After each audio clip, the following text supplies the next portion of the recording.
The house next door was sold at a steep discount after a vendetta-driven massacre. My sister-in-law wanted to buy it for her son's wedding. I kindly warned her, the killer hasn't been caught yet and might return to the scene. Frightened, my sister-in-law dropped the idea, and the house was snapped up by another poor couple later. That couple's business boomed. Their children both became top scorers in the college entrance exam, and they rose to become the richest family in the area, bragging that it was all thanks to the haunted house bringing them good luck. In contrast, my sister-in-law's family fell apart. Her son became unmotivated, got into fights, and ended up in jail. Her husband's business failed, and he turned to drinking to drown his sorrows, only to be hit by a car and die. My sister-in-law's resentment festered until she developed severe mania. She escaped from the mental hospital, knocked me unconscious in the room, doused it with gasoline, and set it on fire. She let out a hysterical laugh. It's all your fault. If you hadn't stopped me, my family would be the richest in the country by now. When I opened my eyes again, I was back on the day my sister-in-law was asking to borrow money from me to buy that haunted house. Laren, don't you have 100,000 saved up? Lend it to me. It's urgent. That haunted property is in high demand right now. If we wait, it'll be gone. My sister-in-law wrung her hands, her face a picture of impatience. The agent sat waiting in the living room, fielding one urgent call from a client after another. It created an atmosphere that the property was in high demand. I pretended to be helpful and rummaged through the wardrobe, muttering to himself, "That's strange, I'm sure I left my card right here. Sis, did you see anyone go into my room just now?" The woman's eyes darted around, and she took a half step back, looking guilty. "And no, I didn't. Maybe you just forgot where you put it. Forget it, you look for it yourself first. I can't wait for you." Of course she didn't dare to say anything, because just now her nephew sneaked out of my room, claiming to have gone in to get a charger. Everyone in the family knows that this nephew of mine is a habitual thief, extremely bad. At the age of 5, he stole 50,000 yuan from the family savings to top up games. At the age of 8, he took his mother's gold wedding ring and gave it to a female classmate. By 15, he was completely out of control, swindling his parents out of their pension money to drop out of school and try his luck in Myanmar. In the end, it was his older brother who scraped together every last penny he had to bail him out. And now, having idled away at home until 25, his sister-in-law figures that bringing a wife into the household might just be the thing to straighten him out. I deliberately threw things around in a mess, fuming. Did someone break into the house? Sister-in-law, call the police for me quickly. The woman hurriedly dragged the agent away, afraid that I would really call the police the next second, since her son was the prime suspect. The moment the door slammed shut, my eyes turned cold. Too, in my past life, my nephew would often take advantage of my absence, pry open my bedroom door, and rummage for valuables. He stole my computer and jewelry on multiple occasions, was so furious I wanted to call the police on him.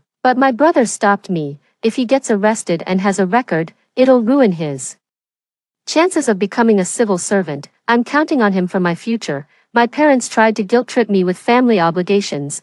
This is the boy your sister-in-law went through so much with IVF to have, the only heir to carry on the Zhou family line. If anything happens to him, your old parents might as well not go on living. I'm utterly disappointed and plan to move out to rent a place of my own. Unexpectedly, my nephew found my bank card and was shouting about it all over the house. That's the 10,000 yuan I saved bit by bit from my part-time jobs, scrimping and saving. My sister-in-law said with an unpleasant look on her face, "So, Luran, you want to move out because you're worried we're after your money." They ignored my explanation completely. My parents also threatened me not to move out. They said, "People would think we can't even tolerate you in the Zhou family. How would outsiders see us?" Later, the neighbors next door met with a tragic fate, and all 4 members of the family were killed by their enemies. The killer hasn't been caught yet, and the house was hastily sold at a low price by relatives. My sister-in-law immediately thought of my savings, and since she was genuinely interested in that haunted house, it would also serve as a wedding home for my son. However, I became wary of something else. I kindly warned her, the killer hasn't been caught yet, and there's a chance they might return to the crime scene.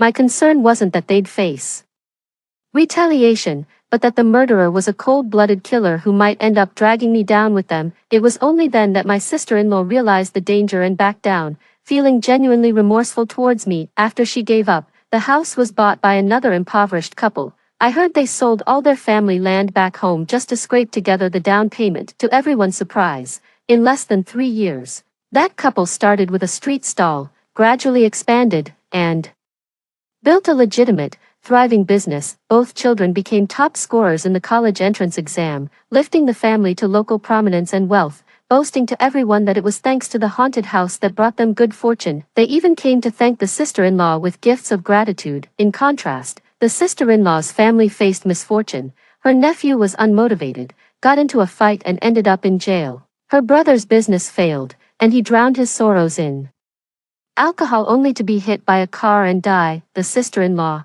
harboring resentment, fell ill and developed severe mania. On the very day I moved into my new home, she found out. She escaped from the psychiatric hospital, knocked me out inside the house, doused everything in gasoline, and set it on fire. She laughed maniacally. It's all your fault. If you hadn't stopped me, my family would be the richest by now. If you hadn't been so selfish and refused to lend me the money back then, I would never have missed my chance to turn that haunted house into good fortune. You wretch, how dare you get to live in a new house and have a good life? Drop dead. After I died, my sister-in-law told my parents that she was already 5 months pregnant. To protect this future grandson, my parents agreed to tell everyone I had died in an accidental fire, seized the house for themselves, and joyfully welcomed their new grandson. What they never expected was that I would be reborn in this life. I'm not just going to free myself from this family of parasites, I'm going to pay them back double.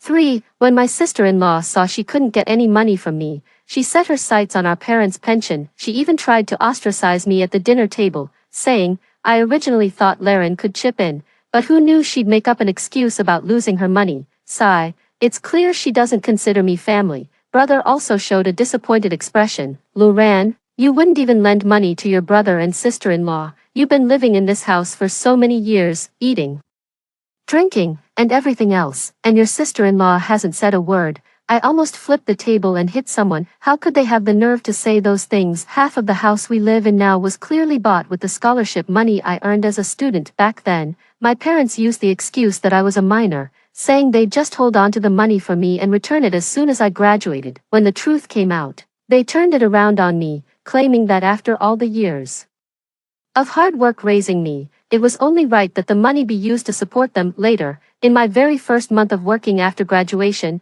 I was told I had to hand over a portion of my salary for household expenses every month. That's not all. I'm also responsible for covering the groceries, electricity, and water bills for our family of 5, and yet, my sister-in-law often deliberately complains in front of me. I must have done something terrible in my past life to be stuck here serving all of you. My brother's business loses more money than it makes, and my nephew constantly gets into trouble that requires money to smooth over. They cling to me like leeches, sucking me dry. In this life, I'm going to speed up and ditch this whole family. Dad's wearing a sour face, as if he's ready to kick me out if I don't come up with the money today. Mom is just sighing, her eyes occasionally hinting that she wants me to give in. Faced with the righteous accusations of everyone, I first lowered my head in silence, then started trembling my shoulders and wiping away tears. I dare not say, that money, sister-in-law asked dissatisfiedly. You wouldn't tell us you've already spent all the money, would you? I said tearfully. I saw my brother making a lot of money in business, and thought if he could do it, why couldn't I? So I secretly followed his example and tried to start a business, but unexpectedly, I ended up losing over 500,000. What? Suddenly, a peaceful meal turned into a complete mess. Dad threw a plate of food at me, and Mom gave me a disappointed look, scolding me for being a spendthrift. But when my brother got into gambling and lost a house, they didn't react like this. The older brother was so angry he was about to faint, while his wife added fuel to the fire. I told you so. What good can a girl do with money? The door was being pounded loudly, and the nephew stormed over to open it. Who is it? Seeing a couple of menacing men gathered at the door, his voice faltered. Hello, is there something I can help you with? Who is Joe Luran to you? This attitude, this tone, it doesn't look like anything good. He immediately shouted at me. Joe Luran, someone's looking for you. My sister-in-law's family fell silent, while my parents just breathed heavily, looking at each other, and tacitly did not step forward immediately. Just as my brother was about to speak, his wife stopped him with a wary look. I nodded timidly, casting a pleading glance at them. Hey, you've been hard to find. It's been a month. Where's the 500,000 you promised to pay back? The leader of the group had a scar on his face and was holding a steel pipe, looking particularly ill-tempered. I'm trying to gather the money. Please give me a few more days. This house is mine, and I'll sell it immediately to repay the debt. The man barged in aggressively, scanned the room, and gave a satisfied nod. This'll do. My sister-in-law turned pale with shock and immediately stepped forward. Have a conscience. This house is in my name. I'm not selling. I pleaded with her desperately. Please, sis, just help me out. I'll even give you all my future earnings if I have to. Who wants your measly 4,000 yuan salary? That's not even enough to pick my teeth with, she said with utter disdain. I broke down, begging my parents for money. My father scolded me harshly. Aren't you so capable? Then pay back the money yourself. The Zhou family will act as if we never had a daughter. My mother couldn't look me in the eye and pried my hands away. My nephew, terrified of getting involved in the trouble, wanted to throw me out. Get out of my house, now. For I flung the door open, wailing and throwing a tantrum, lying right in the doorway like a shameless troublemaker. During rush hour, neighbors coming and going stopped to watch the commotion. Some of my friends asked what was going on. Through tears, I said, they're trying to kick me out, saying I have no claim to this house. But I'm drowning in debt from my failed startup. I just wanted to use the scholarship money I'd saved with mom and dad to pay it off, and they won't give it to me. Upon hearing this, the neighbors shot a look of utter disbelief at the Zhou family members. Old Zhou, you're really in the wrong here, the neighbor said. Laren is such a good, sensible kid, so what if she's in debt? How can you just throw her out? And to think you always said your son bought this house outright. After his business took off, turns out it was bought with your daughter's scholarship money all along. You just don't get it. If the son is useless, they'll just use the daughter's money to save face. Dad's face turned redder and redder, to the point of feeling utterly humiliated. When he was young, he was the only college student in the village, but he couldn't attend due to lack of money for tuition. However, the villagers have always respected him, even more than the village committee. In his later years, everyone addressed him as the old gentleman. When my older brother did poorly in school, he would beat and scold him, saying everyone outside was laughing at us. Later, when my brother's business took off, he would boast to anyone who would listen that he had inherited his father's sharp mind and superior genes. When I got into a top school, it really went to his head. He even started putting on airs, calling himself a teacher and lecturing the younger relatives in the family. You could say his self-esteem was built entirely on the validation of others. Saving face was everything to him. Unable to bear the gossip from the neighbors,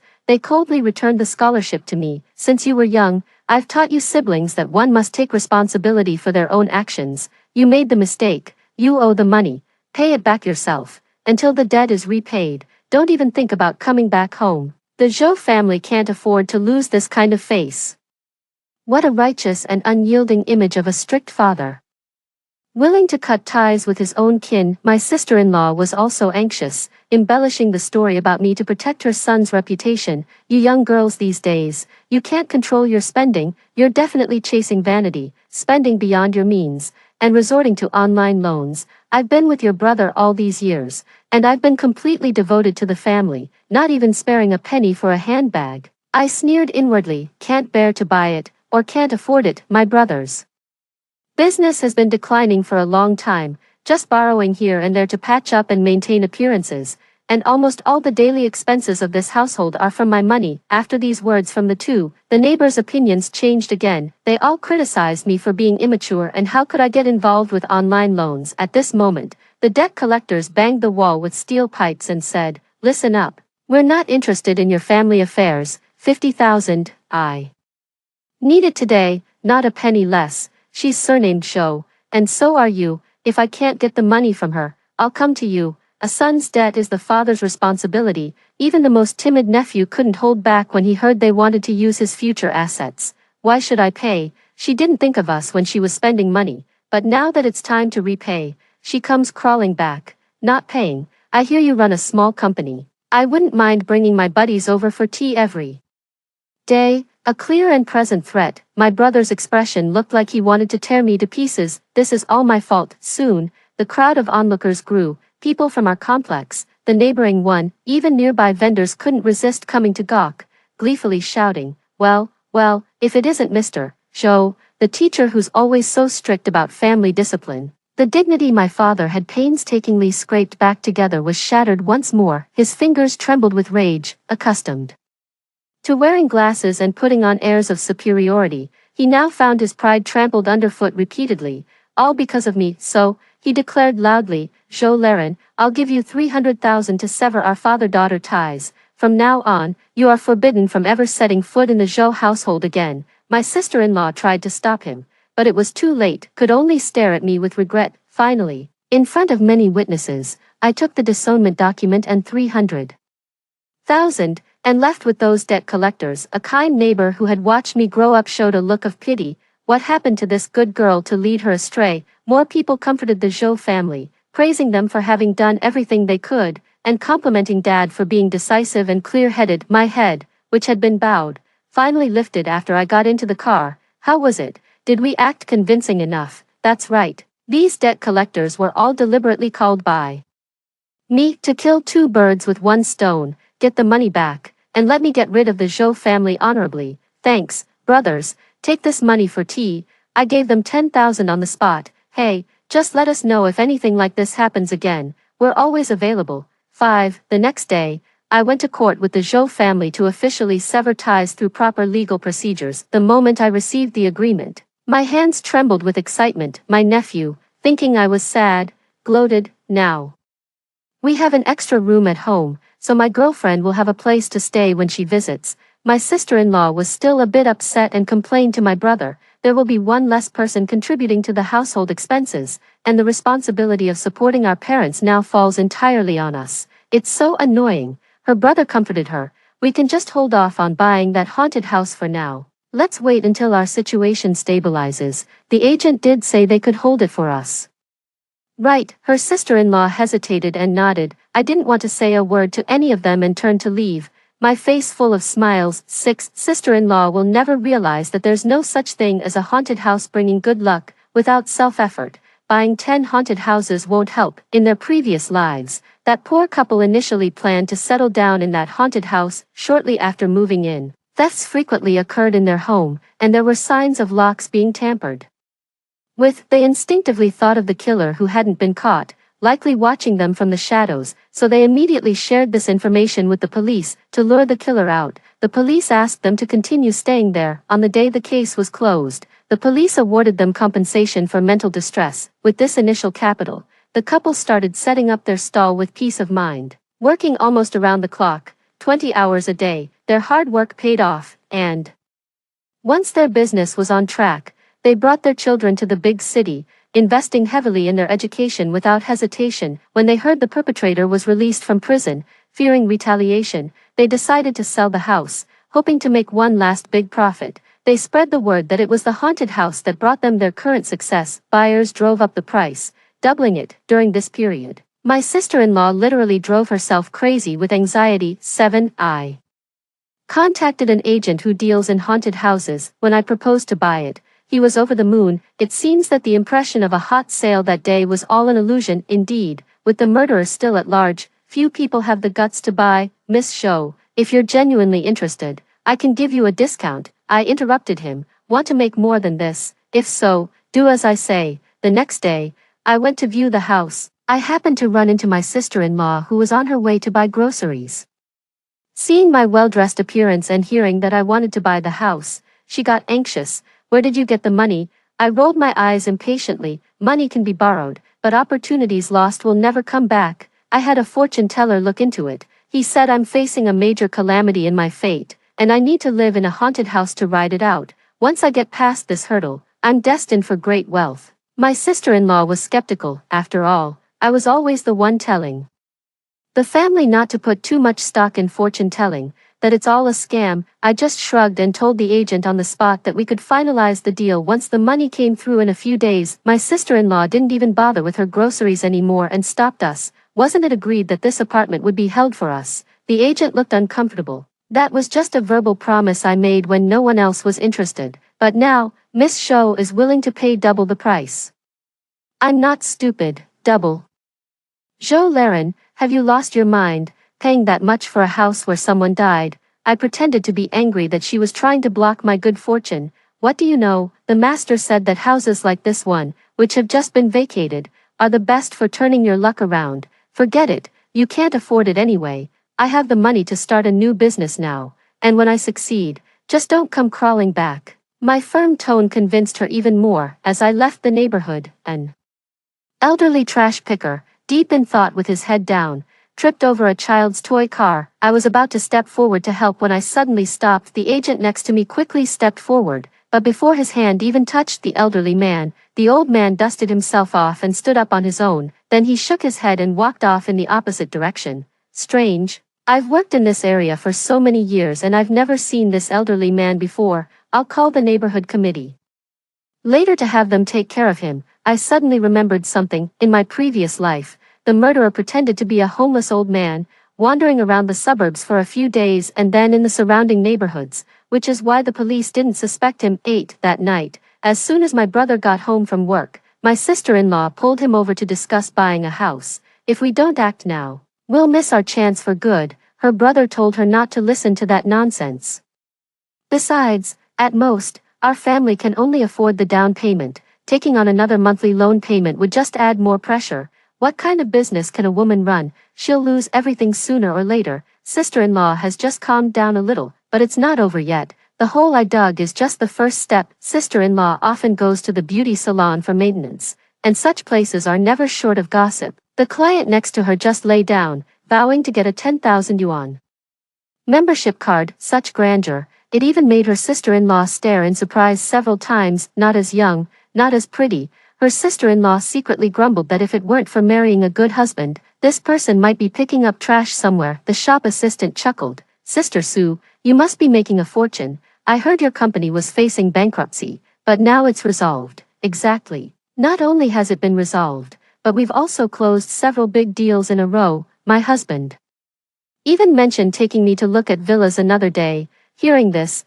the sister-in-law was green with envy. She thought of their small company, which had swallowed up a lot of money. Even her own dowry was lost to it. The shop assistant pressed further. It must have been you and your husband working together, pulling through against all odds to save the company. Sister Sue smiled mysteriously. Well, actually, a while back I listened to a master's advice and immediately bought a freshly unlucky house. It was scary, but it's supposed to bring prosperity. Our family has tough luck. Once we weathered it, smooth sailing followed. The sister-in-law listened unwillingly and immediately thought of the haunted house next door. 9. Although I no longer live here, the connections I left behind are countless, and there are those who firmly stand by my side. Aunt Zhao from the neighborhood committee is a notorious gossip. Anything she hears spreads like wildfire, reaching even the neighboring communities within an hour. As she walked along the path where her sister-in-law's family would pass, she munched on sunflower seeds and loudly announced, "Guess who I saw at the lottery shop on West Street yesterday?"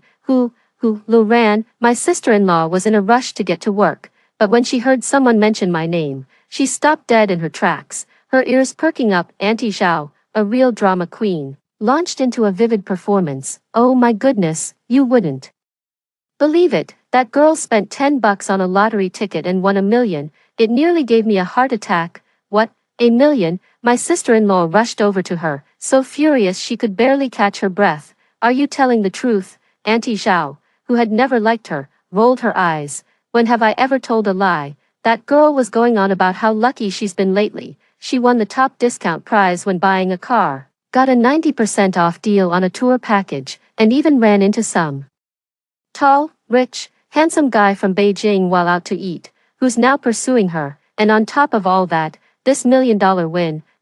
Talk about living her best life. I even asked her what good luck charm she bought, but the little minx was all secretive and wouldn't tell me. Drove me up the wall. My sister-in-law's face grew darker with every word. That very night, she went home and started a huge fight with the family. I told you that unlucky house would turn our fortunes around, but you wouldn't listen. Now look, that wretched girl has taken it all. Mom's face was etched with regret. I said it too, she lamented. How could our whole family not handle one little girl? If we'd kept her at home for a few more years, her bride price would have been yours. But you just wouldn't believe me. My brother also had regrets, though he wasn't fully convinced it was that serious. So, he and his wife decided to come see the situation for themselves. 10. They first went to my company to inquire. But a colleague told them, Zhou Laren, she quit to start her own business and made it big. She even gave each of us a designer necklace as a gift. She's the boss now, and I hear she's expanding into major first-tier cities.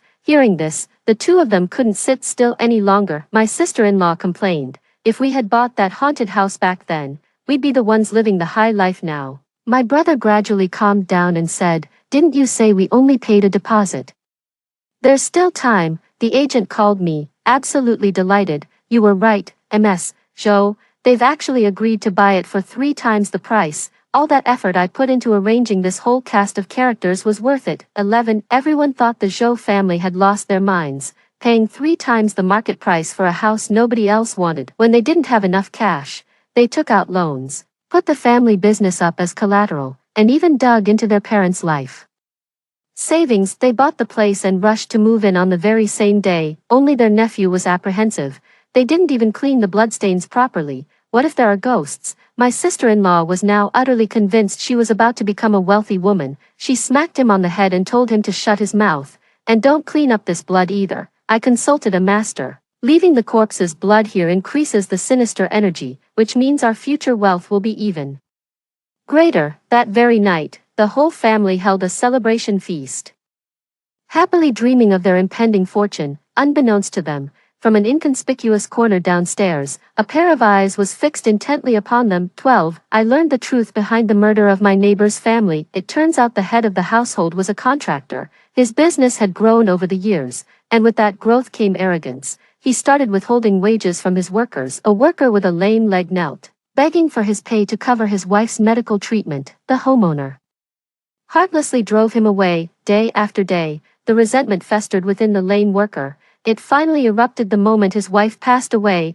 He was a man from the bottom of society, having worked a variety of jobs, including locksmithing, so one quiet late at night he silently picked the lock, entered with a knife, turned on the gas, sealed the windows, and mercilessly slaughtered the sleeping family next door. This hatred would not disappear with the death of the male owner, but would only grow more irrational. So he fled. Based on his past actions, he could reappear at any moment. He would think that birds of a feather flock together, and assume that anyone who moves into this house is no good either. After his first kill and the exhilarating feeling of taking down a bad person, he couldn't help but want to do it again. To someone like him, who hasn't been deeply involved in the education field and is from the lower strata of society, he sees himself as ridding the world of evil. Since he has no home now anyway, it's better to do more good deeds. 13. During this time, I was the first to find the impoverished couple from my previous life. The couple stood in the cold wind selling barbecue. Since my rebirth has altered the course of events,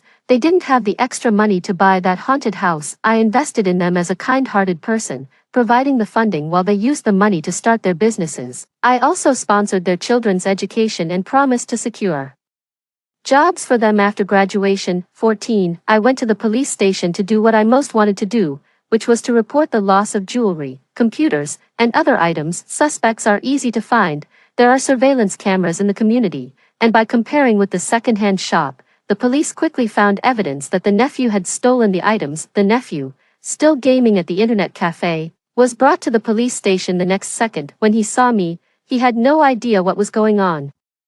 Thinking I was here to ask for money again, he said viciously, Zhou Luren, you're insatiable. Taking 300,000 yuan from my house wasn't enough, and now you're filing a false police report. What, are you trying to exploit me for more money? The police said sternly, we found that you took Ms. Zhou's private and valuable items without permission and sold them. You are now suspected of theft. Understand? My nephew froze, staring at me in disbelief. He never thought I'd actually dare to call the police. She's my aunt. Is it a crime to take something from my own family? I cleared my throat, cutting him off. I'm afraid you're mistaken. I've already severed all family ties with the Zhou household. His own words were a confession, plain and simple. When he heard the possibility of being sentenced to less than 3 years in prison, he completely panicked and kept calling me Auntie. Are you possessed by a pigeon? Stop calling me like that. If you don't want to go to jail, then pay back 10 times the price. I interrupted impatiently. He immediately notified his sister-in-law, and soon, everyone from the Zhou family arrived. They all accused me of being heartless, even taking advantage of my own family. My sister-in-law jabbed her finger so close to my face it was almost touching. All these years I've been feeding you for nothing. You lived under our roof and ate our food the entire time you were in college. My mother pulled me aside, trying to smooth things over, even if the ties are severed, the Zhou family blood still runs in your veins. For my sake, please, just let this go. My brother was so furious he nearly lunged at me, shouting, splitting hairs with your own family. I can't believe I have a sister as greedy and money-grubbing as you. My father just shook his head in regret, lamenting the family's misfortune. The whole family, each playing their part, were acting like clowns. Little did they know, this was the most foolish course of action. I am determined to see my nephew sent to prison. They all panicked, seeing that their tough approach wasn't working. They switched to a softer one, but it was the same few sentences, over and over again. True, they knew it themselves. What this family had provided for me was far less than what I had given for this family. In the end, to avoid going to jail, they agreed to compensate me for 10 times the losses. Where on earth would our family get that kind of money? My brother blamed my sister-in-law for her inadequate parenting, claiming it was the reason their son had gone astray. She didn't hold back, firing back. Did I have him all by myself? You think starting a business is hard? Did I not have a job? Since when is raising our son not your responsibility? I had no interest in watching them argue. I held out my hand and said, the money, now. Seeing them hesitate and try to stall, I immediately turned to leave. Well, I guess your son will just have to do some hard time then. Sigh, once he's out, he probably won't find a job, and he can forget about ever getting a girlfriend. The nephew, hitting a nerve, shouted for them to hurry up and get the money. There was no choice, so the brother gritted his teeth and said to his wife, didn't that place you got the loan from last time say they could offer unlimited loans?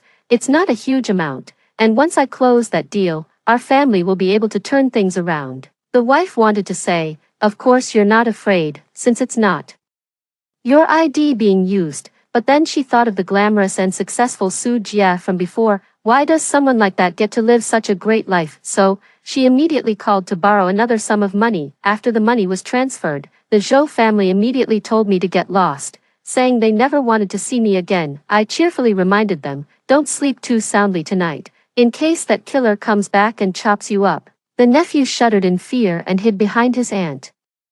Mom, I think that house is really creepy too. Sometimes at night, I can even hear the door opening by itself. Maybe we should move out. His aunt's family was now in a bind and could only pretend not to care. Move out, and go where? We're flat broke now. We sold our old house ages ago just to buy this haunted place. Your aunt is just jealous of us. She's afraid our family will strike it rich, so she's trying to scare you on purpose. Only a fool would believe that. You can't save someone who's hell-bent on destruction.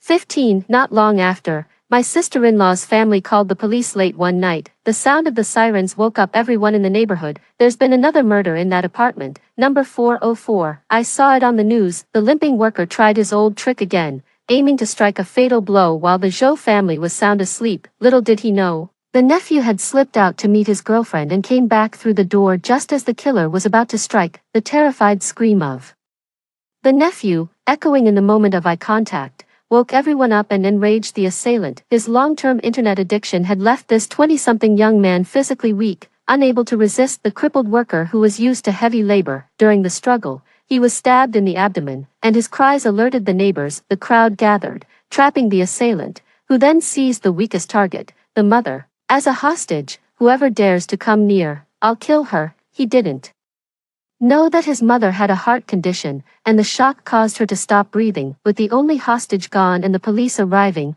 this case was finally closed. His nephew was seriously injured and hospitalized, facing high medical expenses, so his sister-in-law had to borrow money again. My mother's funeral was ultimately just a half-hearted affair. They called me countless times, but I blocked them all. In the end, some genius decided to post my information online, trying to force me to comply through online harassment. They wildly fabricated stories about me being an ungrateful wretch who didn't even return to see her own mother when she died, claiming I ran off with the family money to live it up with a man, and that I had a falling out with my family over money. But netizens these days aren't so easily fooled. They've been proven wrong by their own actions. I don't believe a girl would cut off contact with her family for no reason. Did you come online looking for her only because you've run out of people to exploit? If you're going to make up a story, At least make it believable. Your family's business was in the local news. It's clear you wanted the girl to pay for your son's wedding apartment and drove her away. Have you no shame? I'm a local, and it's all over social media. Everyone's talking about your family's dirty laundry. You forced the girl to cut ties back then. And now you want her to come back and clean up your mess. I sued them for defamation before they could even delete their accounts. They were served with court papers. They started acting shamelessly. But it doesn't matter. I have the money for a good lawyer, and I'm ready to see this through to the end. 16. In less than a month, my brother's company was reclaimed by the loan company, and the haunted house we saved up to buy was taken away as well. But that's just part of it. They also owe over 2 million yuan, including medical expenses for my nephew. The doctor says he's not doing well, so he's been staying in the ICU. The whole family is crammed into a basement, barely making it from one meal to the next. My father's health also took a serious hit. When he suggested seeing a doctor, my sister-in-law flat out refused. What's there to see? Don't you know what our situation is like right now? Do we have the money? You're old anyway. You don't have many days left. You might as well save us some money to pay off the debts and survive. My brother had no choice but to work multiple jobs a day. I went to the construction site during the day, but because I had no experience with manual labor, I was looked down on and could only do odd jobs, earning the minimum wage at night. I had to work as a designated driver, often getting complaints about my poor attitude. I was busy from dawn till dusk, but the money I made was just a drop in the bucket. My sister-in-law had to go to the hospital to care for my nephew, deal with the complaints against me, and also fend off the debt collectors. She was on the verge of a total breakdown, not one to shy away from stirring the pot. I unblocked them and posted the whole thing on my social media feed. It's a video of a trip abroad, with luxurious cruises and expensive Western meals, a world apart from their current life. My sister-in-law first sent a vicious curse, but quickly withdrew it. She re-edited and sent a fake greeting. Lu Ran, how have you been lately? I took a bite of the delicious steak and sent a voice message. Not bad. Just a bit overcooked. She's so mad she didn't even reply to the message. It's not over yet. My donation to impoverished students in the mountains made the local news. In the video, the reporter explained that I donated a total of 500,000 in one go. Do good, and good will come back to you. I just want to make up for the debts I once felt I owed by helping more people. Instantly, my image as a good person was praised by countless passers-by, and the story was widely shared. At the same time, the netizens who had previously defended me began collectively attacking my sister-in-law's family again. Think about it. Why would she rather donate the money for free than give it to you? That very day, my sister-in-law called, completely losing it and screaming at me, "Zhou Laren, have you no conscience? The family is being driven to the brink, and you're giving money to outsiders. You beast. I should have burned your university acceptance letter back then and made you marry that idiot. You didn't even come back when your own mother died. You haven't so much as asked after your father who's on his deathbed, and with your nephew lying in the ICU, you have the nerve to go off sightseeing. You'll get what's coming to you." I don't know if she enjoyed the scolding. All I know is, she's done for, because this call was on speakerphone. More than just me heard it. There were also quite a few media reporters present. I didn't argue, just gave a slight bitter smile. Let everyone have a good laugh. As expected, after the phone call recording was posted online, my sister-in-law was collectively attacked and cyberbullied. She had rotten eggs thrown at her when she went out. She lost her job, her car tires were slashed. The disturbance led to numerous complaints from the neighbors, and the landlord terminated the agreement, refusing to rent to such unscrupulous people. Unbeknownst to her, her words provoked widespread resentment among countless netizens who had endured similar experiences. This fight is not just for my own justice, but for the justice of countless others like me. Soon after, my sister-in-law developed severe depression and was admitted to a psychiatric hospital. Although my nephew's life was saved, he was left with complications that prevent him from doing heavy work. He can only lie in bed at home all day. Adding to that, his experience of living in a haunted house led to hallucinations, and he constantly rambles about seeing dirty things. The entire burden of the family now falls on my brother. He has sought my help and admitted his mistakes. All I said was, if you had ever spoken up for me, or considered my well-being, even once, I wouldn't have stood by and done nothing. As a blood relative, he never did. His mind was filled with self-interest. While not as aggressive as my sister-in-law, his silence was a form of violence in itself. His guilt was never insignificant. 17. 3 years later, My investment doubled in value. The couple also turned their situation around with my help. Avoiding many pitfalls, I'm not good at managing finances, so I hired someone specifically for that. I embarked on my investment journey across various industries. In less than a year, my investments had spread far and wide. A few more years passed, and the siblings I had sponsored graduated from university and joined the company. They are bright and driven, and I have full confidence in entrusting the company's future to them. As I retired with a fortune, I also received some news. My brother was killed in a car accident while working a night shift. The wrecker paid compensation, which was originally held by our father, but later stolen by my nephew, who gambled and indulged in vice, spending it all and ending up in prison. Their various misfortunes seemed to mirror their past lives. I don't know what happened after that, and I don't want to care. As I sit on this plane bound for Iceland, I'm traveling the world on behalf of my past life. Keep going, life, story 2, as the Phoenix clans.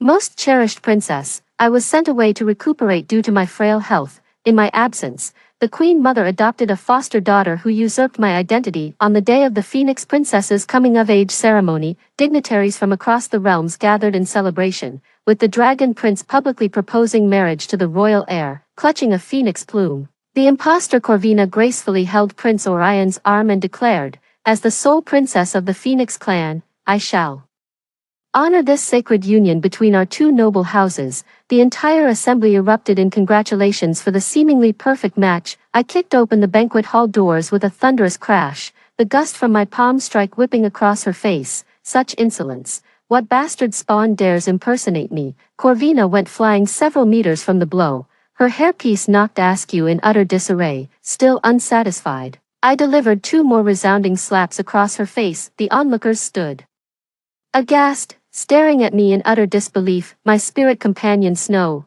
who'd been playfully wrestling with the fairy, immediately lunged toward the injured Corvina. I magically lifted it mid-air and reprimanded in an icy tone, "Wretched beast, my cultivation kept me occupied, and in my absence of discipline, have you forgotten who your master is?" Snow is a once-in-a-millennium spirit fox, rescued by me as a cub during a blizzard on the mountain peaks. Now in its true form, its silver fur shimmered as 9 tails swayed behind it. 1. Just as everyone expected Snow to avenge Corvina by attacking me, it instead lowered its head and prostrated at my feet, its 9 fluffy tails brushing against my hand in submission. Witnessing this scene, the onlookers grew wary of my status.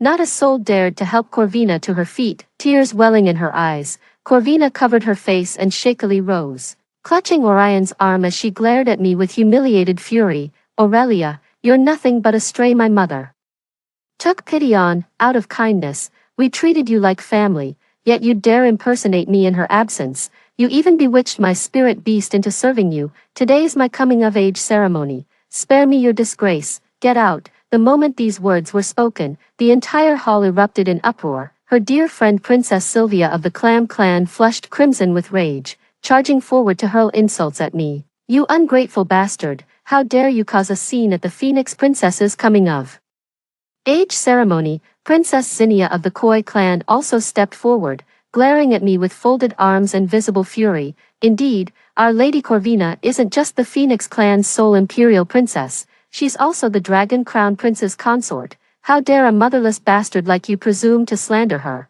I sneered coldly, channeling spiritual energy through my raised hand. Twin palm strikes whipped across Zinnia and Sylvia's faces, their cheeks immediately swelled into grotesque puffiness. "You bastard, how dare you hit me? I'm the first princess of the Koi clan. How dare a lowlife like you strike me? When I report this to my father, he'll have you torn limb from limb." I cast a disdainful glance at these 2 troublemakers. A mere Clam clan and Koi clan dare to challenge me, when my father followed the Celestial Emperor to battle the demon tribe 10,000 years ago. Your parents hadn't even been born yet, were it not for our Phoenix clan's policy against discriminating lower ranked species. Those lowborn wouldn't even qualify to attend the Imperial Princess's coming-of-age ceremony. "You," Sylvia gathered spiritual energy in her palm, poised to strike me down, baring her fangs. Snow coiled her fox tail around the girl and hurled her into the air. Sylvia's magic was disrupted, sending her crashing to the ground as she coughed up blood.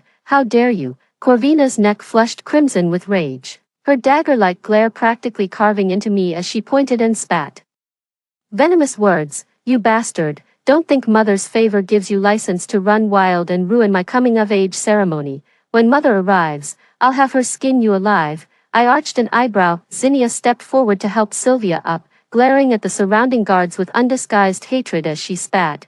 "What are you gaping at? Throw this bastard out immediately. How dare you let this bastard disrupt your Phoenix Princess's coming-of-age ceremony? When the Phoenix Queen arrives, you'll regret crossing me." The guards exchanged uneasy glances before advancing toward me. My icy gaze swept across the guards as I snapped, "Lay one finger on me and you die. I am the sole heir of the Phoenix clan, the Emperor's only daughter. Anyone seeking death today, step forward and try me." Suddenly, a fierce palm strike came at me with such force that I was sent stumbling backwards several steps before I could react. Orion, the Dragon Prince, darkened with rage as venom dripped from his voice. "Today marks my betrothal to Corvina. I won't tolerate a bastard like you ruining this sacred occasion. So it's you, Orion. Remember how that black flood dragon at the abyss beyond Donchua Mountain thrashed you like a whipped cur? Had I not intervened, he'd have carved your horns into chew toys." A flicker of shock crossed Orion's eyes. The crown prince of dragonkind, bested by a mere black serpent. I just voiced his most humiliating defeat. Blinded by rage, Orion instantly channeled his magic to strike me down. I met his assault without fear. Overpowered at every turn, he collapsed before 3 exchanges were done. My boot came down on Orion's outstretched hand. "I truly regret saving an ungrateful wretch like you who dares raise a hand against your benefactor. Had your cowardly dragon clan not fled the divine demon war and incurred the god's wrath, barring golden dragon births for millennia, do you think a second-rate purple WYRM like you would ever become crown prince?" Orion choked on his own blood in rage, his chest heaving violently. You've gone completely mad." Corvina rushed over anxiously to help Orion up, glaring at me with gritted teeth. "I've already sent for the Queen Mother. Just wait till she gets here to skin you alive." I smiled faintly. "Splendid. I'd love to see whether Her Majesty would actually skin me when she arrives. As for you, you imposter bitch who stole my identity, you'd better start thinking how to beg me properly if you want to walk out of here alive." I swaggered over and plopped myself onto the throne at the head of the hall. Corvina glared at me defiantly but didn't dare to speak. I raised my hand and slapped her across the face twice more. "You filthy wretch. How dare you touch what's mine?" Corvina collapsed to the ground from the blows, her cheeks burning crimson. "Corvina, are you all right?" Orion rushed forward with concern to help Corvina up, then turned to glare at me as if wanting to say something. But remembering how I'd knocked him down earlier, he just let out a heavy snort instead. With a flick of my right hand, the phoenix feather in Corvina's grasp flew straight into my palm. The crimson phoenix feather, shimmering with golden light, embedded itself between my brows and transformed into a divine mark. Corvina turned pale, glaring at me with clenched teeth. With amusement, I savored the expressions of terror and shock below. Seizing a moment of boredom, I magnanimously explained, "Since childhood, I've been frail, confined to Donchua Mountain, absorbing the world's essence. For millennia I've never ventured out, so your ignorance of me is understandable. Today, I shall spare all who refrain from offending me." A millennium of solitude in the Phoenix Mountains. My father followed the Divine Lord to purge the remnants of the demonic tribes, leaving me to grow up alone, too. Yet even the Queen Mother who remained by my side never once visited me. I always believed the Queen Mother was too occupied with governing the Phoenix clan to spare time for me. Had I not overheard those junior immortals gathering herbs at Donchua Mountain, I'd never have known the Phoenix clan suddenly had a pampered little princess raised by my mother. For millennia, I couldn't be by mother's side. I understand her adopting a daughter to ease her loneliness, but if she lets this impostor steal my birthright without question, she leaves me no choice but to sever ties. Moments later, the Phoenix Queen stormed in, her face dark with rage. "Let me see which blind fool dares impersonate my child." I sprang up eagerly, but before I could cry, "Mother," a stinging slap struck my cheek. I raised my head and locked eyes with her. I caught the fleeting panic and shock that flashed across her face. "Mother, you're finally here. Your daughter was nearly bullied to death by this wretched creature." Corvina threw herself into the Queen Mother's arms, sobbing coquettishly. The Phoenix Queen cradled Fengshu tenderly, saying with concern, "You're my only true daughter, haven't I come precisely to stand up for you?" I stood frozen, watching them play out their tender mother-daughter scene before me. A sudden wetness touched my cheek. When I raised my hand, I realized I was crying. So it was true, the Queen Mother never loved me. After comforting Corvina, the Phoenix Queen turned toward me with venom in her eyes. Aurelia, you're nothing but a wild bastard with no upbringing. How dare you cause trouble at my coming-of-age ceremony as the Phoenix clan's imperial princess? Have you lost your mind? The Phoenix Queen's words, they undeniably confirmed Corvina's true status as the Phoenix clan's imperial princess, while I was merely an ungrateful wretch, a bastard child foolishly trying to usurp her identity. I wiped away my tears and let out a derisive laugh. Mother Queen, do you remember your promise to Father Emperor to care for me? How do you think he'd react if he knew you allowed imposters to steal my birthright? Before his departure, Father Emperor repeatedly entreated you to protect me, the Phoenix clan's future hope. His final words still echo in these halls. The Phoenix Queen's face stiffened with forced composure, but only I detected the panic trembling beneath her regal facade. Silence, how dare you call me mother? Raising you among the Phoenix clan was more mercy than you deserved. I let out a scornful laugh. Had I known you'd grow into such an ungrateful wretch, I should have strangled you the day I found you. The coy princess and clam princess immediately stepped forward to lodge complaints. Your Majesty, this bastard child has been impersonating the imperial princess, flaunting false authority, and even wounded the dragon prince in your absence. Indeed, Your Majesty, if not for our protection, who knows how badly that bastard would have bullied our little princess. You're far too kind.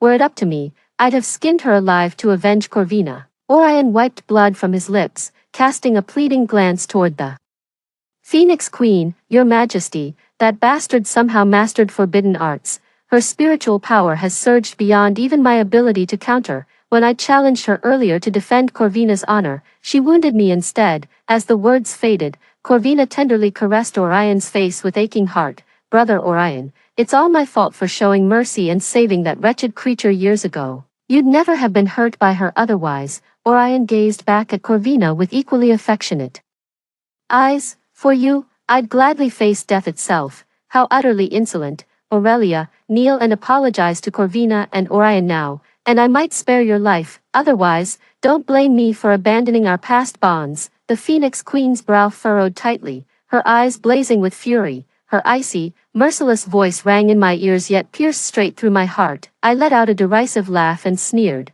How dare they demand an apology from me? They're not even worthy, but if they kneel and beg for my forgiveness today, I might just spare their miserable lives when Father returns. You wretched bastard, you're courting death. The Phoenix Queen erupted in fury. With a thunderous roar, crimson light exploded around her as the spectral form of a flaming phoenix spread its wings and shrieked behind her. I narrowed my eyes at her. My own mother intends to kill me. Before she struck, I gave one final warning. Mother, are you certain? If you raise your hand against me, the last shred of kinship between us will be severed. The Phoenix Queen barely hesitated before gathering her spiritual energy and lunging toward me.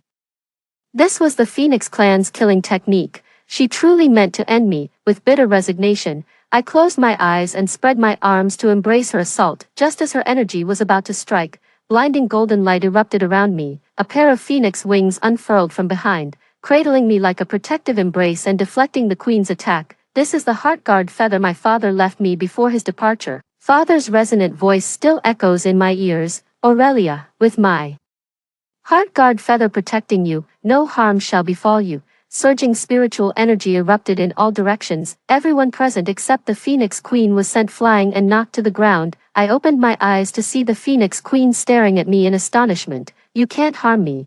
The Emperor will return shortly. You'd better think carefully about how to explain yourself to him. I heard my imperial father is returning. The Phoenix Empress panicked instantly. With desperate resolve, she even drew upon her heart's blood to amplify her magic, preparing to strike me down once more. I knew exactly what she was scheming all these years. My imperial father has been away purging the remnants of the demonic tribes. He never returned to Wudong Island, nor did he ever visit me at Danshua Mountain, since the Emperor wouldn't recognize me anyway. The Empress planned to kill me and pass Corvina off as his true daughter. With no living witness to dispute her claim, the Emperor would have no choice but to accept Corvina as his own. But the bond between my father and me isn't something she can just dismiss. The Phoenix Queen raised both hands overhead, channeling her lifeblood to concentrate spiritual energy, poised to strike me down. Corvina alone is the true imperial princess of our Phoenix lineage. As for you, bastard spawn, perish, how dare you!"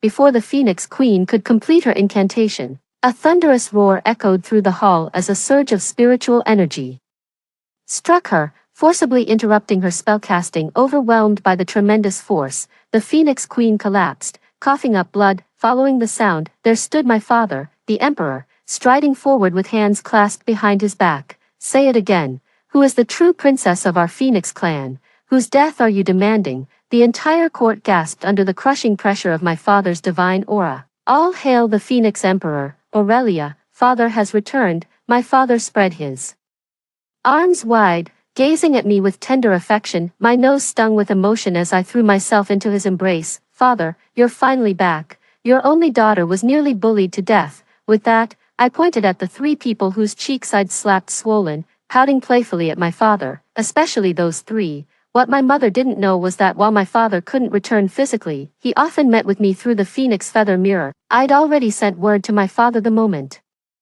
I overheard the immortal attendant's conversation, urging him to return as soon as possible. "Lilith, didn't I tell you to take care of our daughter? What in the world are you doing?" The Emperor held me with one arm while pointing furiously at the Phoenix Queen with the other. The Phoenix Queen staggered back from the shout, collapsing to the floor before tremblingly crawling to the Emperor's feet. "My lord, this is our clan's internal affair. Let us settle it privately behind closed doors. Aurelia isn't fully established yet. Surely you don't want her catching unwanted attention from outsiders." "What do you mean I'm not established? That I'd attract attention?" I looked at the Emperor in confusion. The Emperor remained silent for a moment before speaking. 3. Let me make this perfectly clear today. The Phoenix clan has only ever recognized Aurelia as our sole imperial princess. Our hospitality has been lacking today.